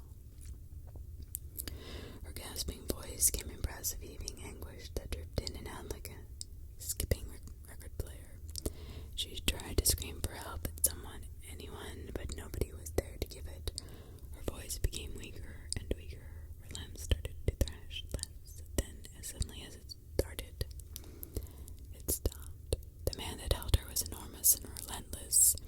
He looked straight ahead the whole time. I couldn't see much, so sometimes I wonder if he was looking at me. Sometimes I know he was looking at me. When I started to swim, I knew enough to know there was not much of a point. Meredith died at exactly 2:44 in the morning, by my best guess. Her body sunk to the bottom of Lake Awanda like lead weight. Her killer disappeared behind the tree line before Molly even made it halfway across the lake. 2:30 in the evening, January 10th.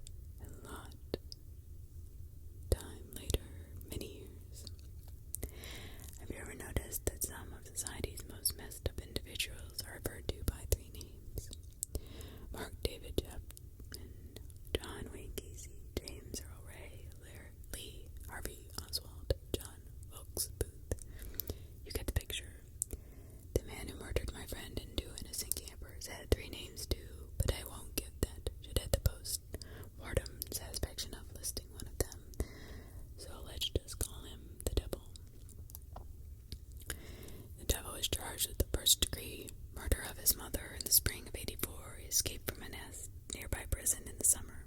He was never found. For years and years, he was never found. The reason for his elusiveness seemed to stem from an extensive knowledge of the wilderness. You see, the devil was raised by his mother, a blind woman of advanced age, in the woods of the Northwest Territories. He murdered her after an argument on his 40th birthday. Some say he cut her eyes out too after he died. Some say he wanted to cure her by transplant. But that's all conjecture. I think the police report says she died of blood loss. The investigating officers believe the devil returned to Canada after his escape. They even had several leads which pointed in that direction, including bus passes, sightings, and credit card charges. But nobody thought he would be crafty enough to hide 50 miles away. As the years dragged on, interest in the case faded. The remaining investigators shifted their focus. As the killer stumbled onto our humble little campsite 50 miles away from the prison. It is impossible to say whether he watched us before. I think about that all the time. Whether he knew me or stalked me as a young camper of 13, 14. Whether he watched the thousands of kids that passed through that camp during that time period. The park rangers found a makeshift home located several yards behind the parking lot. It did not look permanent. Cabin 9 would not have been occupied a month prior during maintenance season. They believe he moved around a lot to stay off the grid. They believe paranoia alone kept him alive. I'm not as convinced, but that doesn't really matter now, does it? The devil passed away that same night. He was never apprehended while alive. He died the same way he lived, alone in the woods, wrists slit and eyes cut out by a rusty knife. So there you have it. The names are somewhat changed. The dates are mostly rearranged, but the story is the same. I survived the sleepaway camp massacre of 2003. So when you're alone tonight and looking to unwind, sing yourself a sad song from Air Tip. Something soulful and smoky like she would have. Maybe even something with a corny little rhyme. Her name is the one that should be kept alive. That Camp by Pippinacious or Nosleep. That Camp by Pippinacious or Nosleep. This is a good one. It is a series, but stick with me. It is really, really good. And it has a really good ending. That camp. I was an addict. I denied it for a long, long time. Came up with excuses as to why what I was doing was okay. Convinced myself that I wasn't hurting anyone. So it really didn't matter. All the typical justification that I shouted up from the depths of a downward spiral. When my mom noticed, she attributed it to middle child syndrome and said it was a ploy for attention. Dad shrugged it off, figuring there were worse things to worry about. My sisters were too busy being perfect to comment. Dad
JodiAsmr feigned interest in their cereal, but I could see their amused smirks. I swallowed back tears and shrugged. I'd never been thin, something Mom prioritized, and it was a sore point between the two of us. It didn't matter what she tried, what she made me do, how much money she paid me, how many clothes I liked that were 2 sizes too small. Nothing worked, period. I just could never get down to the ideal weight that she and my sisters were naturally. It's disgusting, it's lazy, it's sloppy. Is that what you want? People thinking of you, of our family, of your family. You're almost 17, for God's sakes. No, I'm humbled. Then what are you going to do about it? I've been trying, Mom. Trying to embarrass me, because you're doing a good job of that. Kathy Mulrooney saw you at the club pool last week, and do you know what she said? She said it looked like you were really enjoying taking the summer off and relaxing. She was so snide about it. I just wanted to crawl under a rock and die, Natalie. Sorry. Well, if you're so sorry, then put down the spoon and go for a run. I did run all the way up to my room, where I locked myself in and dug out the stash of snacks I kept hidden in the back of my closet. I sat on my floor and tried to drown out my mom's cold, angry, heartless words with the loud crunch of chips and candy. But it only made her words louder. I caught sight of myself in the mirror hanging on the back of my door. I paused, my hand still in the bag of mini Snickers. Mom was right. I was a big, gross, unlovable, ugly. How lucky was I when she told me a few days later that she had this marvelous solution. Look, Natalie, if you won't fix it, I will. She had come into my room while I was cleaning and tossed a few pamphlets on my bed. I hesitantly picked up one and skimmed the front page. Fat camp, I asked, a sickening feeling bubbling in the back of my throat. It's one of the top-rated programs in the country for girls just like you. I'll go to the gym. I will work out every day. Yes, you will. At fat camp, sweetie. When I tried to recruit Dad to my side later that night, he sat me down and let me cry against his shoulder. He knew about how strained my relationship was with my mom, and he sympathized. But he was a pushover. He couldn't stand up to her any more than I could. Maybe I'll be good for you, sweetie, he said gently. You'll get out of the house, meet new people, try new activities.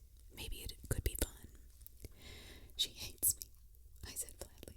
I had known it for a long time, but I had never said it out loud. No, she doesn't. Your mother loves you. That's why she cares so much about your weight. She just wants you to be healthy. No, Dad, she wants me to be skinny. Natalie. I'm going to bed, Dad. Good night. The morning I left for camp, my mother let me eat whatever I wanted for breakfast. She considered a last meal of sorts, I guess. Despite the queasy knots in my stomach, I did manage to scarf down French toast, bacon, sausage, eggs, and a bowl full of strawberries and cream. My mom forced a weird, evil smile, although I could tell she was repulsed by my eating. She gave me a pat on the shoulder as I headed out to the car with Dad. Oh, honey, your sisters really wanted to say goodbye, but they went for a jog and aren't back yet. We'll see you in 6 weeks. Good luck. The drive upstate was long and quiet. Dad made a few attempts at conversation. I didn't want to talk. I wanted to get this over with. When we pulled up to the camp, I looked and it was beautiful, I admitted begrudgingly to myself as we pulled up. A lake sparkled invitingly from behind a row of log cabins. Neat paths wound off into the trees, and colorful flags and banners had been erected all around.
process what this could mean in a mind still muddled with sleep.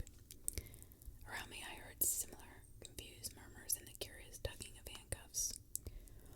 What is going on, Gloria? I managed to remember her name from the day before, as from the bed beside me. The murmurs became frantic. As reality set in, all 6 of us were chained by our wrists to our bed, unable to move beyond a pathetic squirm. One of us started to scream, and then we all were screaming.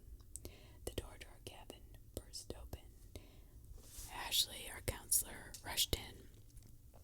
"Oh my God, what is the matter, girls?" she asked, looking between us with wide eyes. "Help us! Someone cuffed us!" Instead of becoming more concerned at learning our plight, she relaxed, smiling. "Oh, girls, it's okay. No need to panic. I did that." There was a collective demand. "No, why? Why would you do that to us?" "To start you on a journey to a healthier, happier you. You'll see, girls, it'll all be part of the plan." Somehow, that did not help. Our words were not comforting. We shouted at her to unlock us, but she just shook her head, her hands on her hips, smiling all the while. "Oh, listen to you all. It's only one day and you're already complaining. Disc, disc, disc, disc." She shook her head. It didn't take long for my arms to start aching. I tried to sit up to help take some of the pressure off, but no position was going to be comfortable. I wondered if the other cabins were experiencing this similar torture treatment. I hadn't seen anyone walk by our window or heard voices outside. I assumed that this was the case. Ashley walked up and down between the beds, humming, tearful, while she watched us struggle in her restraints. "I have to go to the bathroom," Morgan said, bleeding. Ashley paused beside her and crouched. "Oh, hon, just go." "What? Go? Ashley, please. It's an emergency. No one's stopping you." I couldn't see Morgan from where I was, but I could hear the desperation in her voice as she begged to be released. This went on for a few minutes. She started to cry, humiliated. "Shh," Ashley shushed. "It's okay, hon," she said. "You shouldn't be embarrassed. You already live such a sickening lifestyle. Why is this any different?" Her tone remained friendly and even sympathetic. "Pigs live in their own filth, Miss Morgan." "What's wrong with you?" Gloria asked angrily. "You can't talk to her like that. You can't do this." Ashley approached slowly and stood between our beds, smiling down at Gloria. "Oh, and I know that being reminded how yucky you are is hard, but we're all in this together. Think of me as your shepherd and you, my little flock of fat piggies. I'm just doing what you're too weak to do, making sure you stop shoveling food into your mouth long enough to lose some of those rolls. This is kidnapping." "Oh, no need to be so dramatic, Miss Gloria. Your parents signed waivers. Now I'm gonna go grab some breakfast, but I'll be back soon. You girls have fun, okay?" We were left in stunned silence. Our parents had signed up for this. They knew what everything would entail, what this camp was about. I wanted to cry. I wanted to be surprised that my mother would do something like this, but all I felt was numb. Some of the other girls tried screaming, but no one came, so they cried instead. Tears were replaced by anger.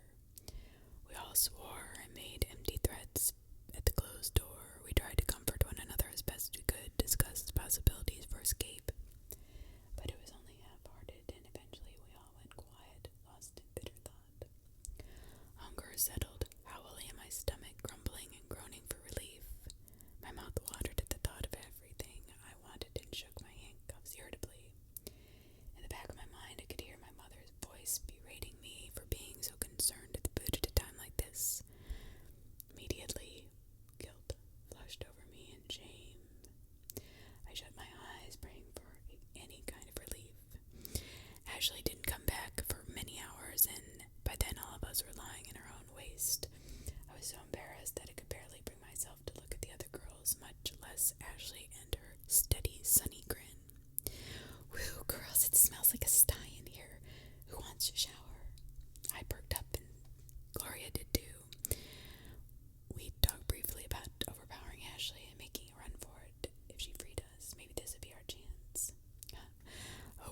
washed away with the first spray from Ashley's hose, which I had not been foreseeing. I could not see it behind her back. I gasped and sputtered under the wave of icy water that was spread liberally around the cabin, soaking all of us equally. There, now don't. You feel better. Ashley chirped when she was through. Now, since we're all nice and clean, let's have something to eat. Oh, my stomach roared in response. Well, Miss Natalie, your mom warned us about that appetite. Now I can see what she means. Your mom... She warned us. She clapped her hands together. Oh, biggies, it's lunchtime. Dara, bring it in. Another counselor came in, wheeling a large garbage bin. She beamed at us, and as she and Ashley each pulled on a pair of rubber gloves, said, "Hi, gals, I'm Dara. I'm part of the kitchen staff here. I just know you must be starving. I mean, have any of you gone this long without eating before?" Ashley shook her head and laughed like it was one of the greatest jokes she'd ever heard. "Have you seen these badasses?" Together they moved the bin beside Gloria's bed, and Ashley reached into it, pulling out a handful of what looked like a combination of yesterday's meals. Half-eaten burgers, bits of fish that I could already smell turning, wilted salad bits. Gloria shook her head no when Ashley held it up to her lips.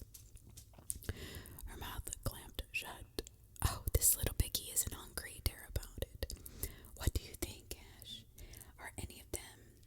Let's find out." One by one, we were offered the food from the garbage, and only one by one we refused.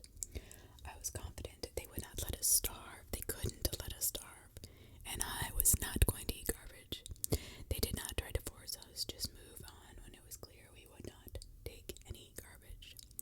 They followed it up with fresh water, which they ladled from a bucket. I slurped greedily until Dara took it away.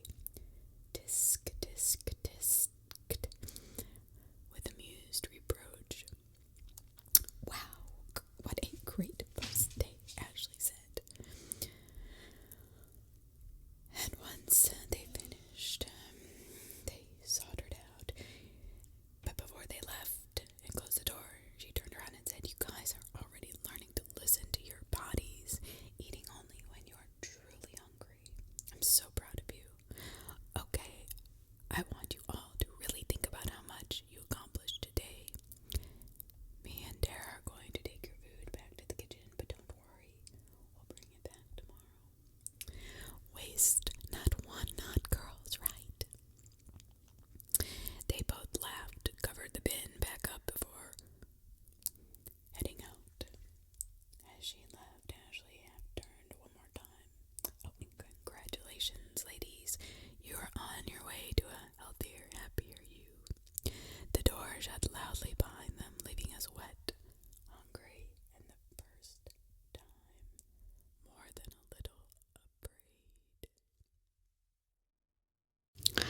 Fat Camp Part 2 by Pippinacious.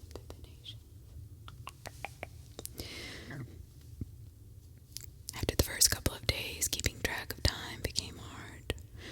We were left cuffed to our beds, sprayed down once a day, and offered the increasingly revolting garbage as our only food, along with a ladle full of water.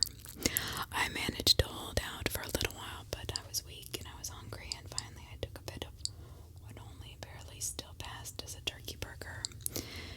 The smell of rotting meat made my already light head spin, and the taste of the food made me gag, lingering on the back of my tongue as further punishment. I choked down tears in my eyes and drank the water that followed desperately, like it might help to wash the flavor and memory of the horrific food away. "Oh, so good," Hon Ashley said.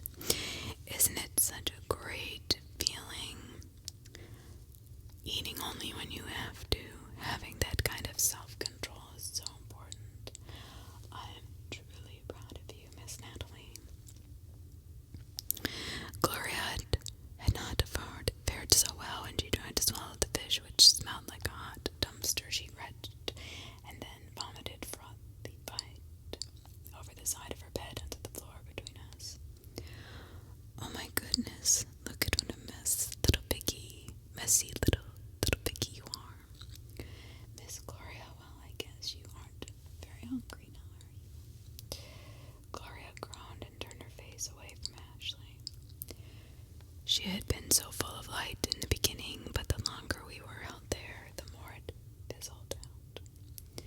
We no longer discussed escape plans or what we wanted to do to the summer camp staff once we were free. Talking required energy, and we were sorely lacking. Just trying to keep our thoughts coherent was becoming harder. My arms ached always, alternating between a cold numbness and a burning sensation that made me wince whenever I shifted. I was sticky with old sweat and bodily waste, and the damp mattress beneath me stank of both. Insects attracted by the stench buzzed all around, and every part of me itched. Beneath the layer of filth, I wanted to shed my skin, crawl out of it, and burn it, certain it would never truly be clean again. We must have passed the first week or so like this. Immobile and miserable, I began to think that maybe this would be the entirety of camp, and almost resigned myself to a full month and a half of doing nothing but wasting away in my own excrement. You would be so proud, Mom, I thought during the night when I couldn't sleep. I haven't eaten in a while. I wanted to be angry, but feeling anything beyond constant gnawing hunger and hopelessness required too much effort. Rise and shine, my little piggies. Ashley came sweeping into the cabin one morning, clapping her hands and shouting in a singing voice, "Who wants to go for a swim?" When Ashley unlocked the cuffs and they fell away from my wrists, I thought I might have been dreaming. The blood rushing painfully back into my pale hands quickly dispelled that notion. I pushed myself to sit up, stiff and sore, and looked around at the other girls as they also rose. There was an air of hesitancy hanging over the room, as if we were, waiting for the punchline to some joke only Ashley would find funny. But she stood in the doorway in her favorite pose, with her hands on her hips, smiling, fucking smiling, always. You guys sure have a funny way of showing your appreciation and excitement. Come on, my little piggies, let's go. When no one moved from their bunk, she sighed and rolled her eyes theatrically. You guys don't want to go.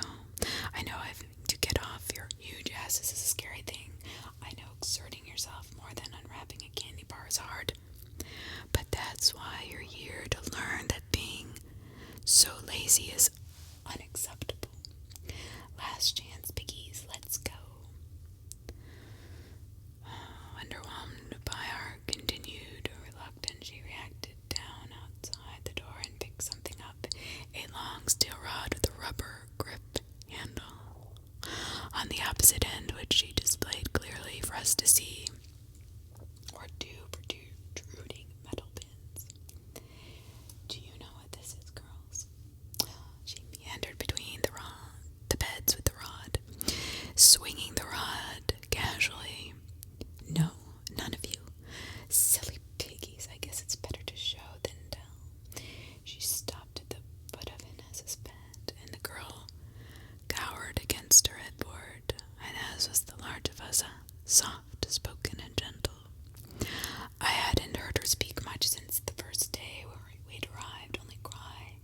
But now she was babbling about how she'd go. She loved to swim. She was sorry. Ashley relaxed, nodded with a soothing smile, and then pressed the rod against the center of Inez's chest. There was a sharp snap of electricity, and Inez yelped and fell back, her hands clutching at her chest. Oh, don't be so dramatic, Miss Inez. It's just a low voltage cattle. Well, piggy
skipped along beside us, singing some camp song about having fun and making friends. At the lake's edge, we were met by 2 other counselors, Shauna and Megan, who waved enthusiastically and motioned for us to follow them down a long dock and line up in front of them. Ashley poked us along, threatening with her prod if she thought we were going too slow, but mercilessly let it off. "Hi, lady," Shauna beamed at us. "I'm just so excited for you guys to be here. Oh my god, we've got such a fun activity planned for you all."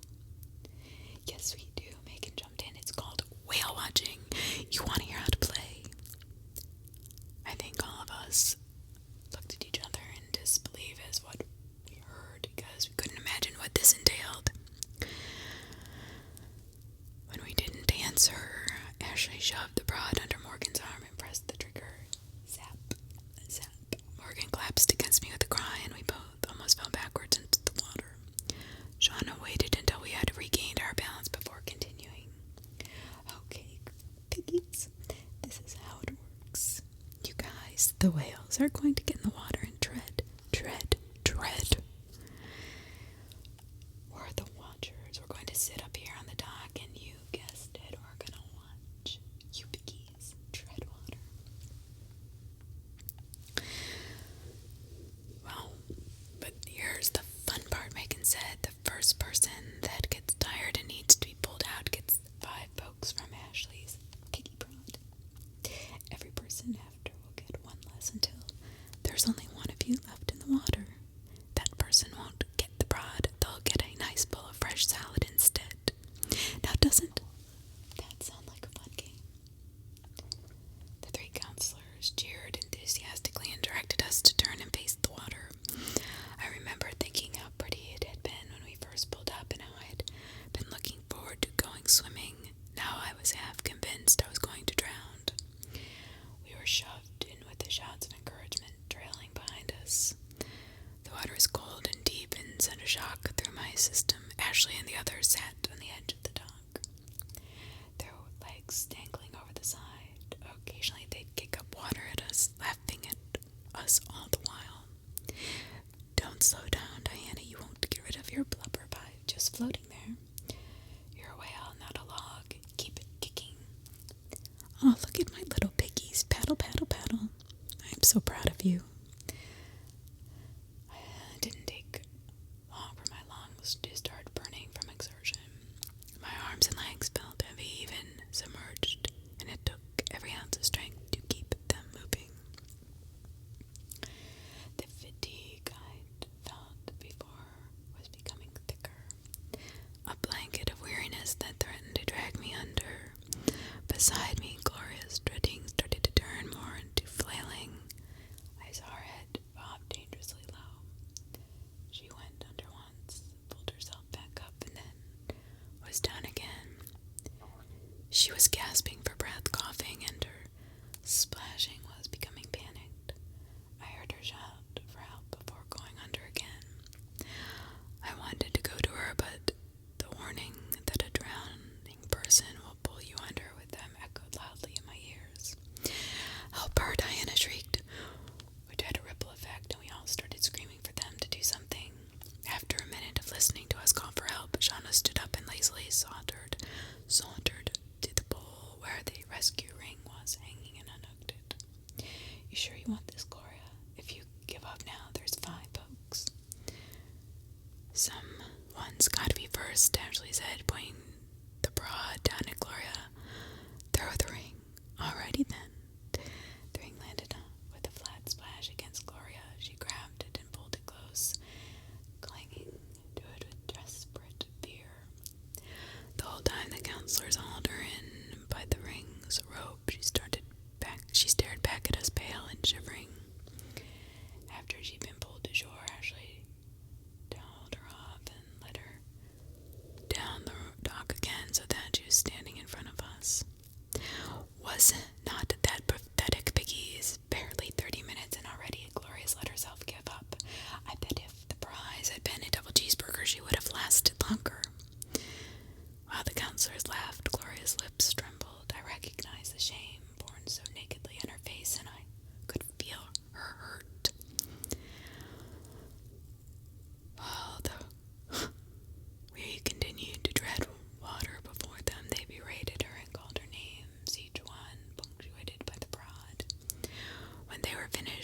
sank to her knees and buried her face in her hands.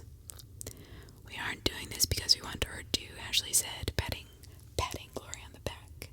"We're giving you tough love and that you can be your happiest, healthiest self. Underneath all the rolls of stretch marks, there are beautiful girls just waiting to be set free." "We were all like you once," Megan added sympathetically. "We understand that changing isn't easy, especially when you've allowed yourself to become such an ugly, unhealthy cow. But we're going to help you, just like we were helped." This came as kind of a shock to me. They let Gloria move to the end of the dock where she could sit alone and cry while they resumed quote-unquote whale watching. Inez was put on next, Diana, and then Morgan. Each time they were given the same treatment as Gloria, and each time the counselor seemed to delight it more. The prods were less in number but longer in duration, and when Morgan's punishment was complete, I was sure I could smell singed flesh.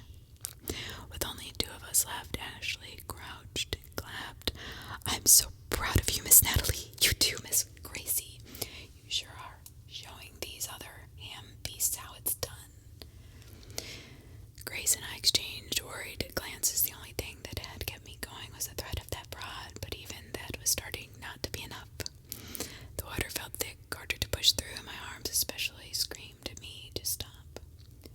I could feel the lake trying to suck me down, and I knew it would not be long before I could not stop it. The first time I had went under, I managed to resurface quickly, but when I went down again, it was more difficult to find my way back up. I clawed at the water, grabbing at it like I would find something to take hold of. Grace had put some distance between us when she noticed I was starting to struggle, but I could hear her calling to me, telling me to keep going, but I couldn't. Just as I felt the very last ounce of strength slipping away, the ring landed in front of me. I didn't want to grab it. I didn't want to go back to shore, to Ashley and her piggy prod, but what choice did I have? I slung an exhausted arm around the ring and let them drag me in. They were chatting while they dried me off, telling me they were amazed that someone so fat could last so long out of the water. "Must be hippo instead of pig," Shauna said, and they all laughed. Just as the others had been, I was brought down at the dock and made to stand in front of Grace, who was still managing to stay afloat, although I could tell it was almost killing her to do so. "Miss Natalie, you did so good. 1 hour and 24 minutes. I can't believe it. Of course, to a normal person, that's not so long, but for someone like you, wow." Ashley gushed from over my shoulder, "But unfortunately, you are only in second place, and you know what that means, right?" I didn't even have time to shudder. She just stuck the prod against my back and pressed down the trigger. Every muscle in my body tightened at once, and I couldn't move. I was trapped in my own flesh, locked into place by Ashley and her prod, unable to speak or really even think. She held me there until it started to burn, when she yanked it away and let me sag to the dock. Grace was helped ashore and dried off, and they made a big show of presenting her with a bowl of fresh salad, which had been brought down by Tara. The sight of the round red cherry tomatoes and crisp lettuce was enough to have my mouth watering. I had never wanted anything so much as I wanted that salad. The others crowded closer, our eyes transfixed in longing. Grace hugged the bowl against her stomach and raised the fork to her mouth. She got one bite before Ashley knocked it from her hands and kicked it to the lake. "I want you to savor that bite, Grace. Remember how nice and cool it was. Vegetables should be your favorite food when you're hungry tonight. Think about that salad. How good it was. How much you wanted to finish it. Let yourself crave it. Soon you won't even find yourself wanting greasy chips or fatty sweets anymore. You'll want that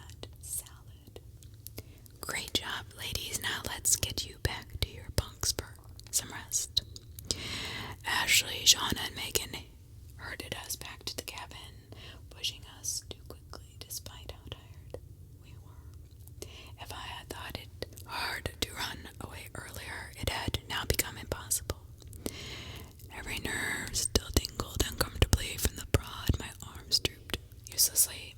My legs barely wanted to carry me, my head buzzed with hunger and thirst and the need for good, solid sleep. None of us argued as we were returned to our beds, the mattresses of which we had been lying on had been flipped over and handcuffed back into place. We were too exhausted. Ashley smiled from the door, her hand on the light switch. Get your rest, my little piggies. Tomorrow we will learn to let go of dead weight. Part 3. Part 3.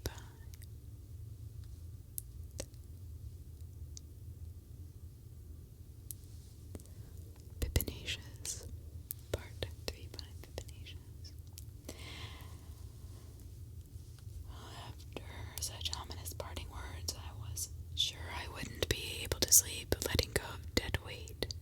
I pictured dull, rusty knives and Ashley's sugary sweet voice telling us we only had minutes to cut off as much fat as we could before she sicked a pack of hungry dogs on us to get the rest.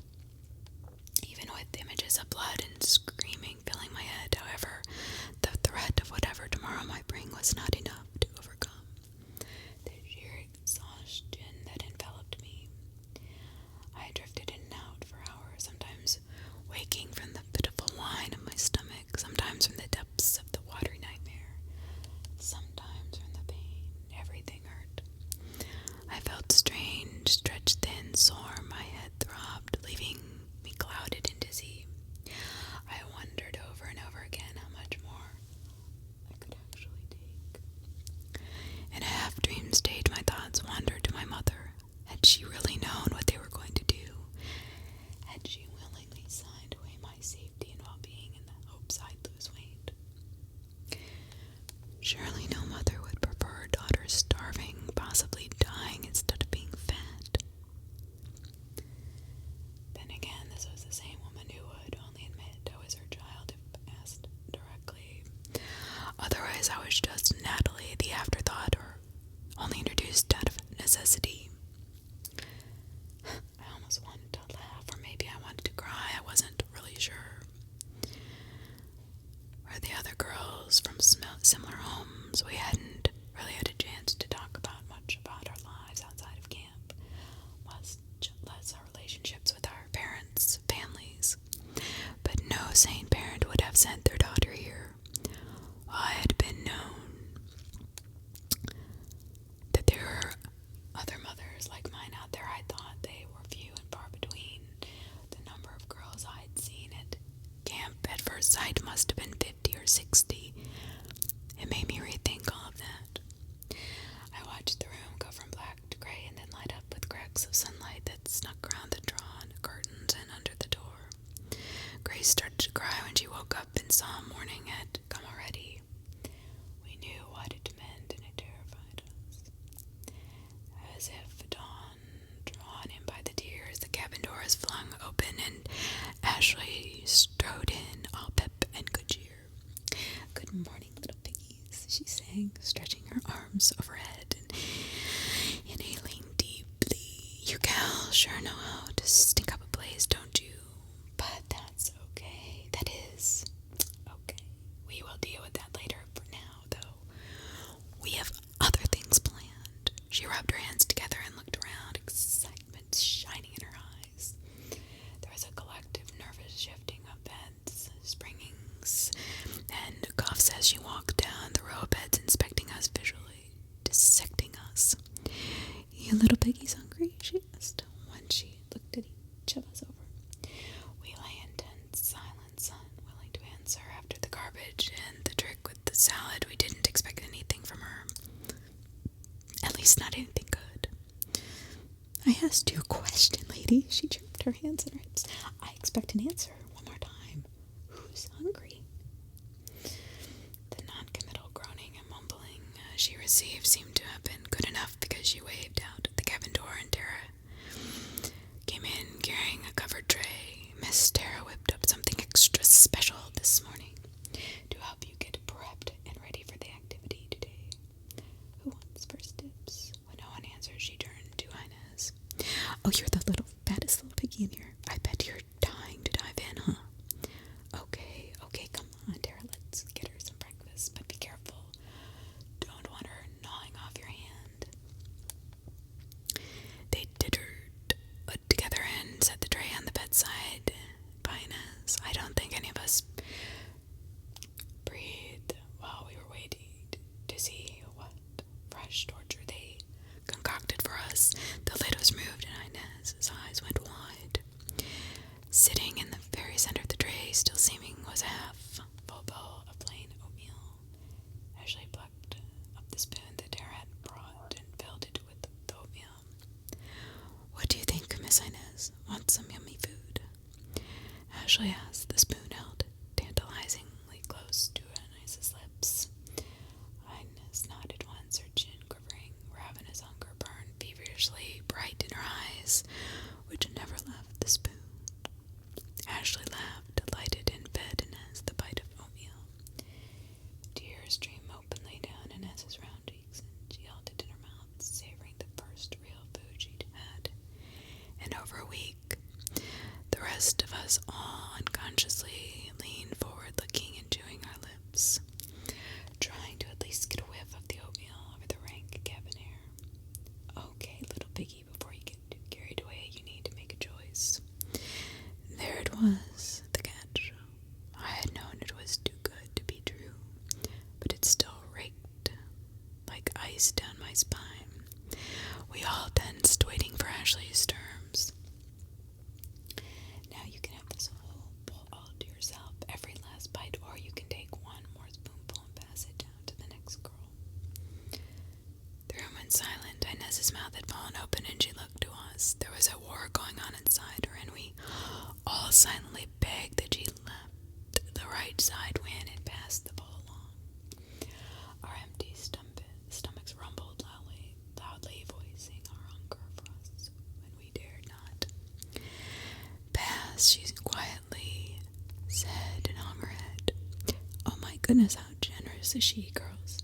I mean, wow, that is some impressive self-control there. I'm just, wow, so proud, Ashley said, and Tara nodded enthusiastically along in agreement. They fed Inez one more bite and moved to Diana, who had thin lines of drool dribbling down her chin. At the sight of the oatmeal, she opened wide and was given her first bite, and then the same choice, keep it all or pass. Diana didn't hesitate. More, please, give me more. Are you sure, Ashley asked. You don't want to share with the other little piggies? I wasn't certain Diana had ever heard her. She struggled against restraint, trying to get her hands on the spoon. We shouted at her, no words, just unintelligible, starved anger. She shook her head like it would help block us out, and she kept shouting louder and louder for more. With every spoonful she got, my resentment deepened. It was only plain oatmeal, something I'd never even liked. But watching that bowl become emptier and emptier was like watching a lifeline fade away. I hated Diana in that moment, but there was also some part of me, a tiny whisper I barely acknowledged, that was grateful. Because of her, I'd never have to find out if I would have been strong enough to share. Well, Miss Diana, Ashley said after the oatmeal was finished, I can't say that I'm disappointed. Ina's so fat she's barely human-shaped anymore. Was able to share, but you are a greedy little piggy, weren't you? Diana turned away, her eyes downcast. It's okay, though. This was very helpful. Now that all the other little piggies have seen how selfish and disgusting you are, they know what they also look like every time they gorge themselves. It's gross, huh, girls? Ashley motioned for Tara to clear away the tray, and once it was gone, she stood in the center of the room. Well, now that's done. On to today's activity. As she'd done the day before, she retrieved her picky prod and uncuffed us so that we could line up and leave the cabin.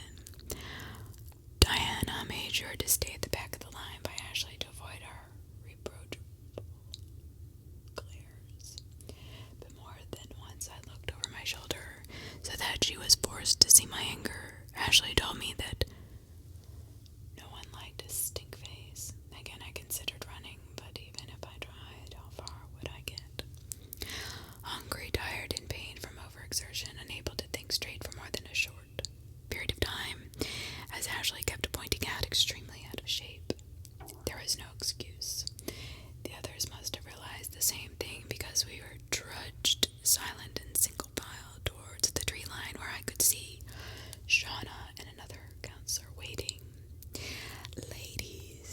Ashley said after we'd stopped in front of them.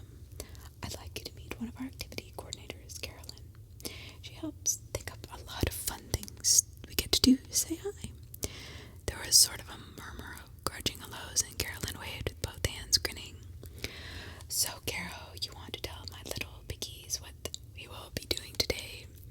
Oh, I would love to, but first, how breakfast go? Well, that's so great, actually. Miss Inez, bless her heart, was so quick to share, but then Miss Diana gobbled all the rest and left nothing for anyone else. Oh, that's not so great at all, Carolyn agreed. But that's okay. Mistakes are made, and that's how we learn. But only if there are consequences. We all looked over at Diana. I didn't do anything wrong, she said desperately. You're starving us. I couldn't help myself. I was so hungry.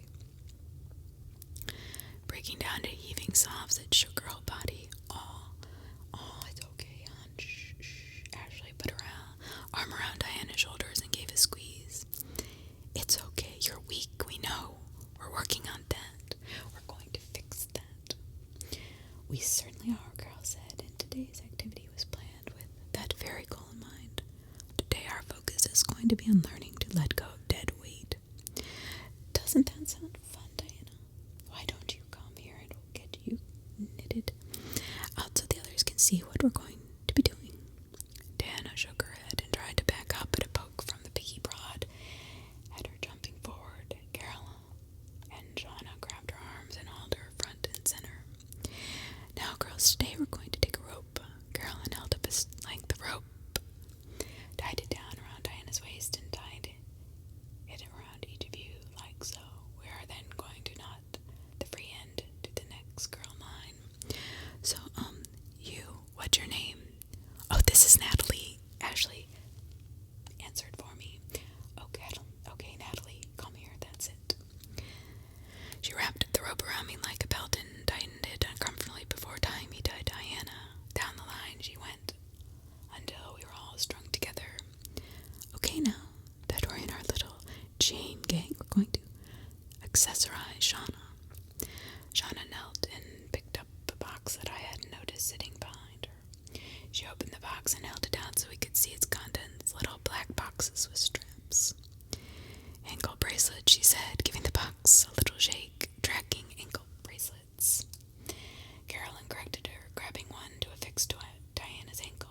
You're each going to wear one so we can keep an eye on you. They're waterproof, and if you try to remove them, they'll tattle on you. We'll know. Don't need any sneaky piggies in my flock, Ashley said. Carolyn strapped a bracelet to each of us. And now, one more thing just for Diana.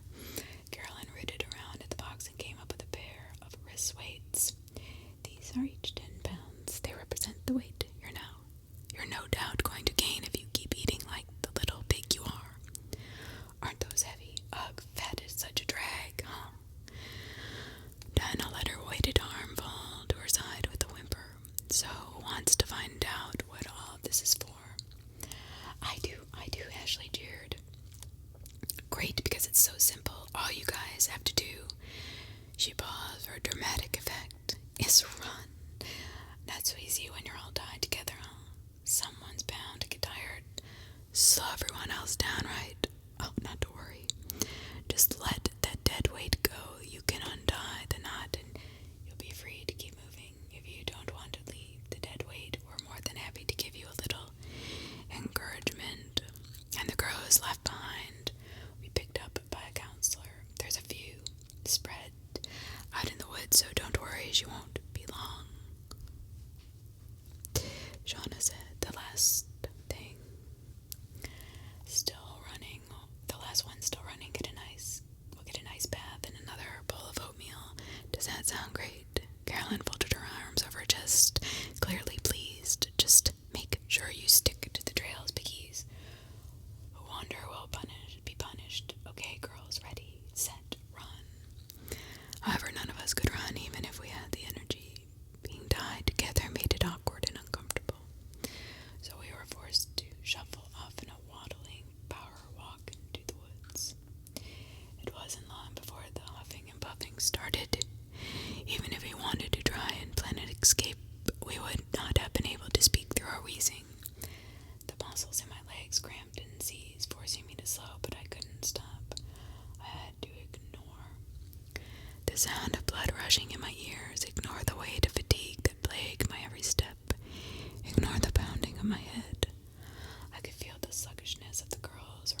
us, I only felt pity.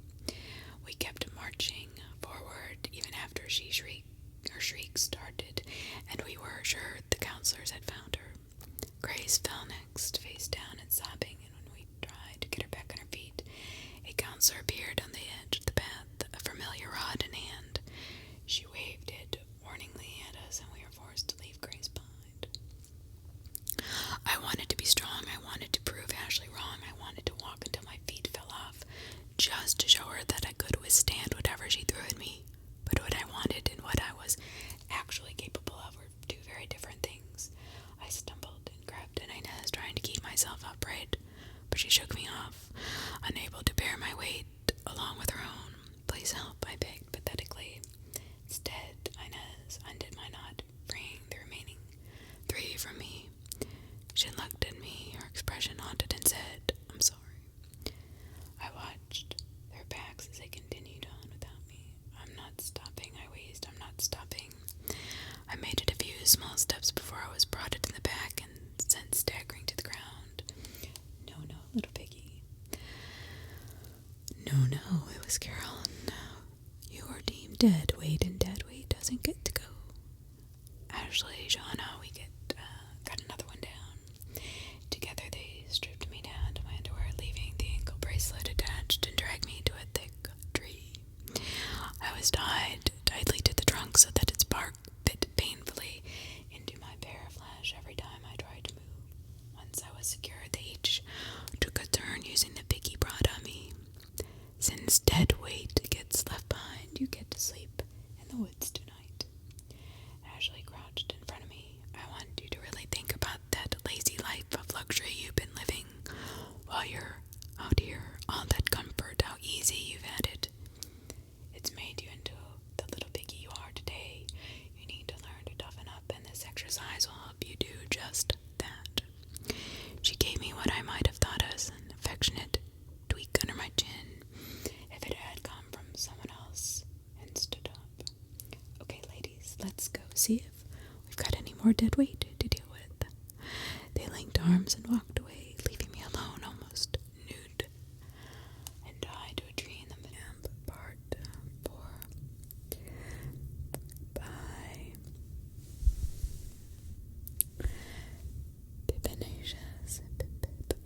Pippinacious. Or Nosleep. Part 4.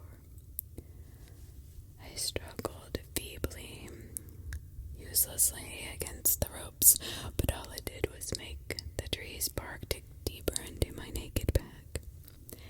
Every time I shifted, I was certain that I could feel my skin thinning, threatening to split wide open. It did not take long for the insects to find me and feast on my exposed flesh, leaving a trail of angry red welts in their wake. Sometimes it felt like they were burrowing into my skin, crawling beneath it, eating me from the inside out. Thirst burned in my throat, hunger echoed in my empty stomach, and I itched, ached, and could find no relief.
voices started to ring in my ears, soft at first, but growing louder, angrier. My mother, Ashley, Dara, Carolyn, little piggies, disgusting, fat, lazy, weak.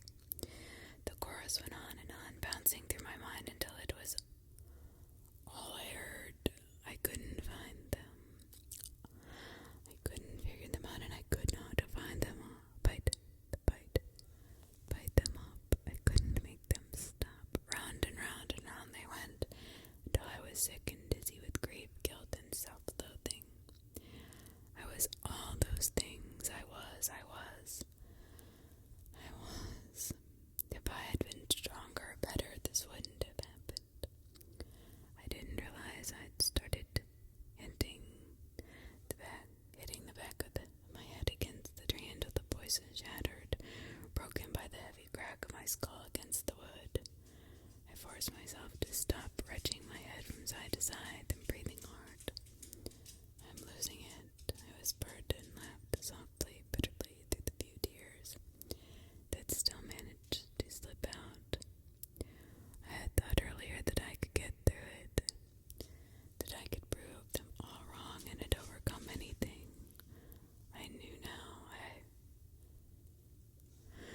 I was so wrong. I had been so wrong in thinking that. How many days had it been since I had eaten real food? How long since I had really slept or showered or done anything even remotely human? I couldn't have been here longer than a week and a half, but it weighed on me like an eternity.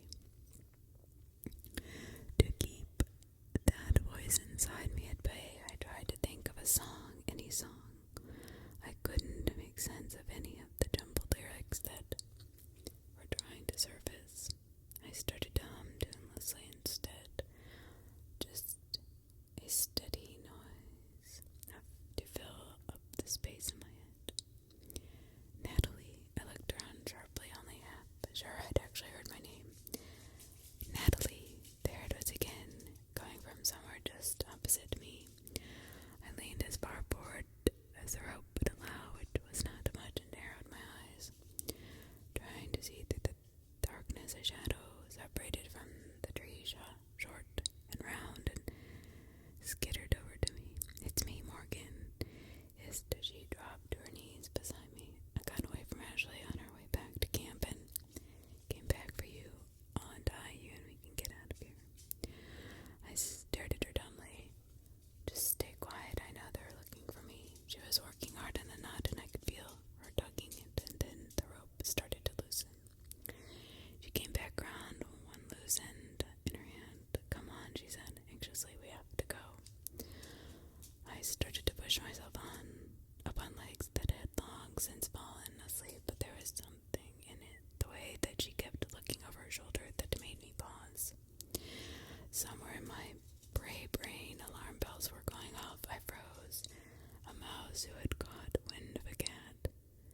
This Miss Gracie here was naughty.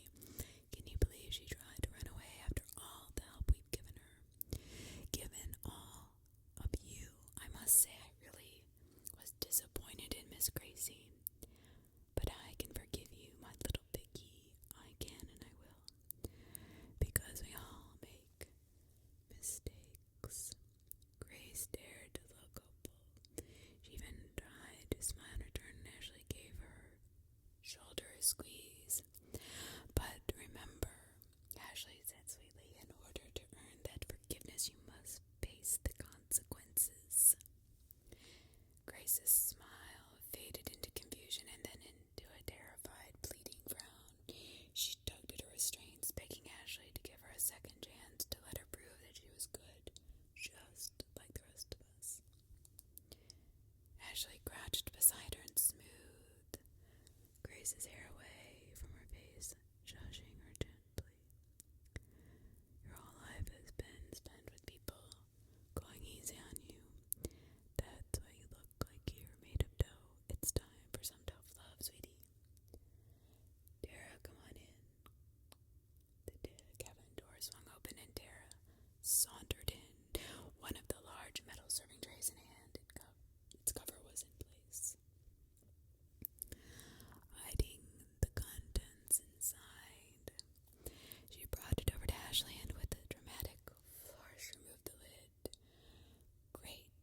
Morgan's bowl of oatmeal's here. Leave the tray with me and bring that on over to our little winner. Tara scooped the bowl of oatmeal up and left the tray in Ashley's hands to go and spoon-feed Morgan, who at least tried to act hesitant about accepting. She ate it while we all watched, envious, with stomachs growling. With that, taking care of Ashley's attention turned fully to Grace. And when Grace started screaming, no, no, we tore our eyes from Morgan and followed suit. Ashley held the tray aloft, panning it slowly around the room so we could all see the hammer lying upon it. My stomach turned sour and I felt the blood drain from my face. Do you know what happens to naughty piggies who try to escape? Ashley asked conversationally. They have to be hobbled. The hammer was in her hand. Grace was shrieking, begging her not to. The rest of us raised our voices while all of us screaming and shouting and crying.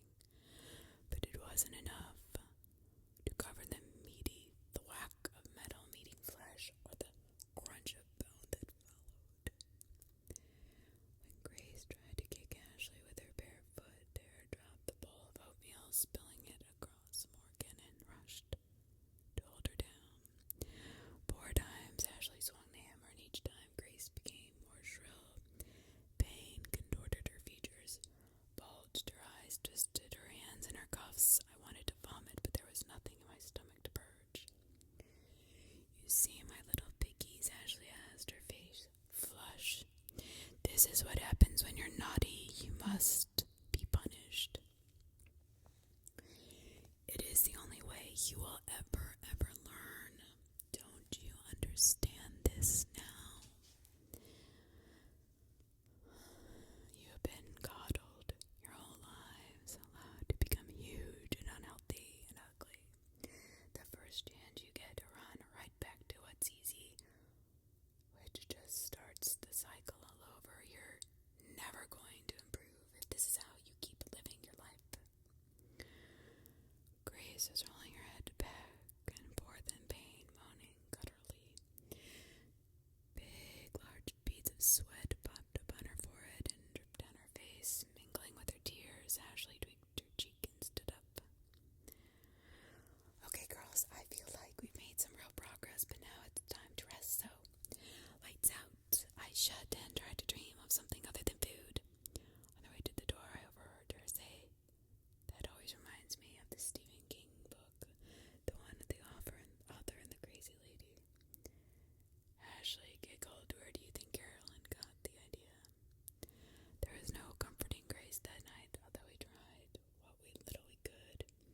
We talked her into soothing tones, tried to distract her with stories, disjointed and poorly thought out as they were.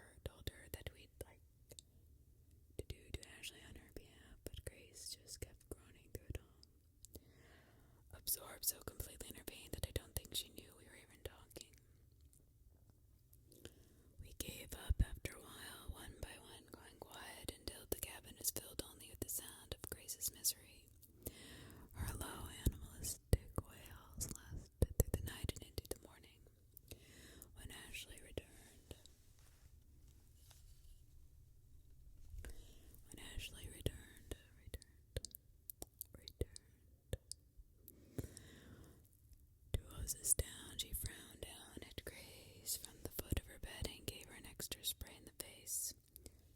No need to be a drama queen, Miss Gracie, she chastised her lightly. You deserve this. After she'd finished dousing us with icy water, she coiled up the hose and stood in the door with a sparkling smile.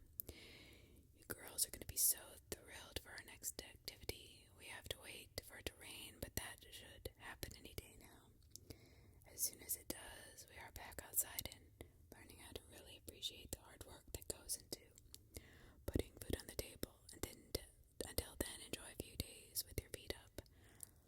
I know that's what little piggies like best. She giggled, wiggled her fingers at us, and let the door slam shut behind her. This girl is a sick person. Vet Camp, Part 5, the conclusion.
words fell away, and Ashley used the end of her bra to poke me out of bed. I kept waiting for this snap, snap, snap of electricity to vibrate through my body, but it never came, and I fell in line behind Morgan, relieved. "What's wrong, little piggy?" Caroline was standing beside Gloria's bed, looking down at the girl. Gloria had sat up, but she was hunched over, her face buried in her hands. Miserable sobs racked her shoulders, and she was gasping for air, almost hyperventilating. Caroline retreated an eye roll with Ashley and crouched, resting her free hand on Gloria's knee. "Okay, shh, okay, it's okay," she said tenderly. "You can cry all you want, but you know what? That won't make you any less bad. So get your ass up and get in line, okay?" The bestial roar that followed it is all falling back away from the pair. As soon as the sound had left her lips, Gloria had thrown herself bodily against Caroline, her hands staring at the coordinator's face, her nails blackened by dirt and grime raked down pale skin, and they both fell back against the wall. The piggy broad was dropped in her shock and rolled under the bed. There was a brief scuffle, and then they were on the floor, Gloria using her weight to keep Caroline pinned beneath her. Caroline flailed her hands, shoving at Gloria, and she shrieked for Ashley to help her. Ashley shook off her surprise and charged forward, piggy broad raised, pointed at Gloria. I was rooted to the spot. My mouth dry and trembling. They were going to be mad. We were going to be punished. What was Gloria thinking? My mind was a web of terror, catching and encasing all else. I clutched the foot bordered behind me, shaking my head as if to deny it any part of this. Inez lurched forward, her eyes wide open, mouth open, bellowing as she grabbed at Ashley from behind. Ashley brought her elbow back sharply once, twice, and then tried to bring the broad around, but Inez threw her hard against the end of a bed, doubling her over, and yanked her head back by her hair. She pulled hard until Ashley was screeching, and her grip on the broad had loosened. She yanked the rod from Ashley's hand and threw it out of her reach, and Ashley craned around her neck. Looking over her shoulder for help, I saw for the first time fear glittering in her eyes. Caroline had managed to wiggle halfway out from under Gloria and headbutt her sharply across the nose. Gloria yelped, stunned, and Carol, clearly also dazed, flopped on her stomach and started to scramble across the floor towards the bed. Her broad was under.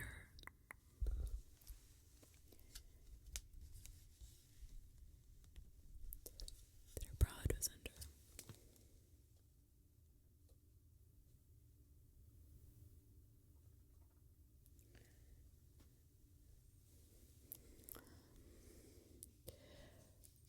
This is not gonna turn out good.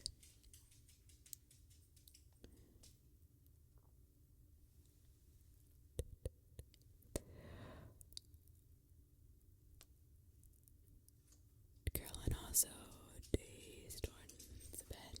Broad was under. She had her hand outstretched, reaching desperately when Morgan's foot came slamming down on it. Again and again she stomped until Caroline withdrew it and flung herself backwards, her hand cradled against her chest.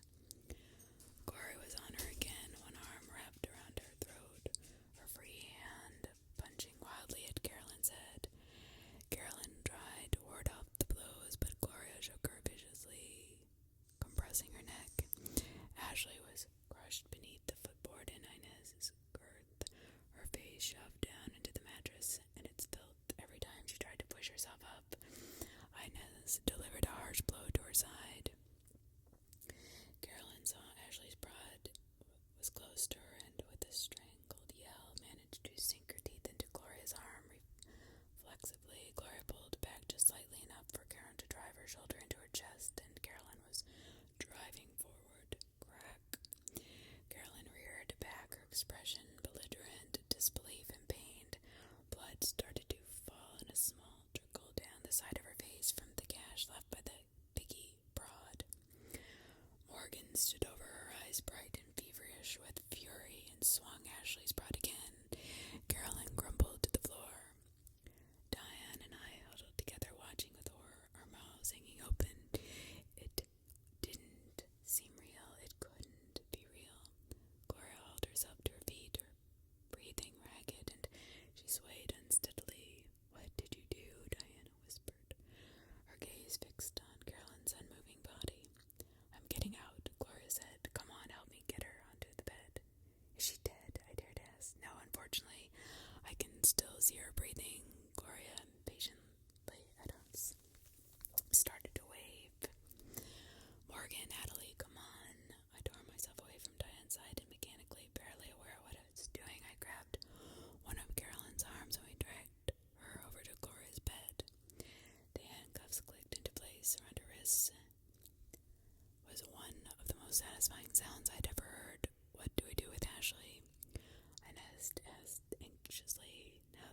excitement had died down and the initial rush had worn off, she started to struggle with keeping Ashley held down. Ashley's cheeks were wet with tears, and when we wrenched her up, she was a babbling, blubbering mess, trying to justify her actions, telling us everything she'd done was for our own good. Gloria put a stop to that by yanking off Ashley's shock and shoving it in her mouth. Diana kept apologizing to her while the rest of us cuffed her wrists around the headboard. I followed the rules. I was good. I'm so sorry they made me. Shut the hell up already, Gloria snapped. They're going to find us, the rest of them. They're going to find us and punish us. Gloria reared back and delivered a resounding slap to Diana's face. Shut up or we're leaving you here. Do it, then they'll know I was good. It wasn't my idea. Diana, unfazed, leapt eagerly back into the bed and looked at the rest of us expectantly, her arms held towards the handcuffs. What now? Morgan asked after we locked Diana back in her place, face drawn and pale. She looked out the window across campgrounds that seemed impossibly large and then back to Gloria. We go, she said, but it was clear that she had not yet thought this far ahead. She sagged against the doorframe, rubbing her temples, wrinkling her brow, trying to collect her thoughts. We need a phone, I offered, trying to make up for how little help I'd been. We need to call the cops. The office would have a phone, and he said, everyone has a phone, Gloria said suddenly, the slow realization that we'd all come to camp with the cells working its way through the weariness. Yeah, but they're all locked in the closet with the rest of our stuff. What about them? I nodded to Ashley, who shook her head, trying to mumble her denial around the sock. Gloria was on her immediately, digging in her pocket. She came up with a purple rhinestone-covered cell, half charged with a single bar. We'd all stared at it and was unable to believe it was real, and more than one of us broke down, weeping, hugging each other like we'd just discovered some long-lost treasure. Then Gloria dialed 911. 44 girls were found in the camp after the police had finished going through the cabins. Carolyn had to be wheeled out of ours on a stretcher, and the small part of me that hadn't gone numb thrilled at the sight of the handcuff linking her to its railing. The next few hours passed in a blur of red and blue lights, a sea of concerned faces, and a million questions that sailed in one ear and out the other. We were allowed to return one by one into our bunks to collect our things after they got the closets opened. I grabbed my bag to pause only long enough to stuff one additional souvenir from beneath Gloria's bed under my clothes and went back out to wait for my parents. I thought you'd be thinner, Mom said. She and Dad, who wasted no time in enveloping me in a crushing hug, walked up that evening. I gaped at her, wondered if she was seeing the same scene I was. Cop, traumatized children, staff being driven away in the backseat of cruisers. I was filthy, haggard, barely able to stand on my own, and her only concern was my weight. Dad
processing out all the pain I was still working through.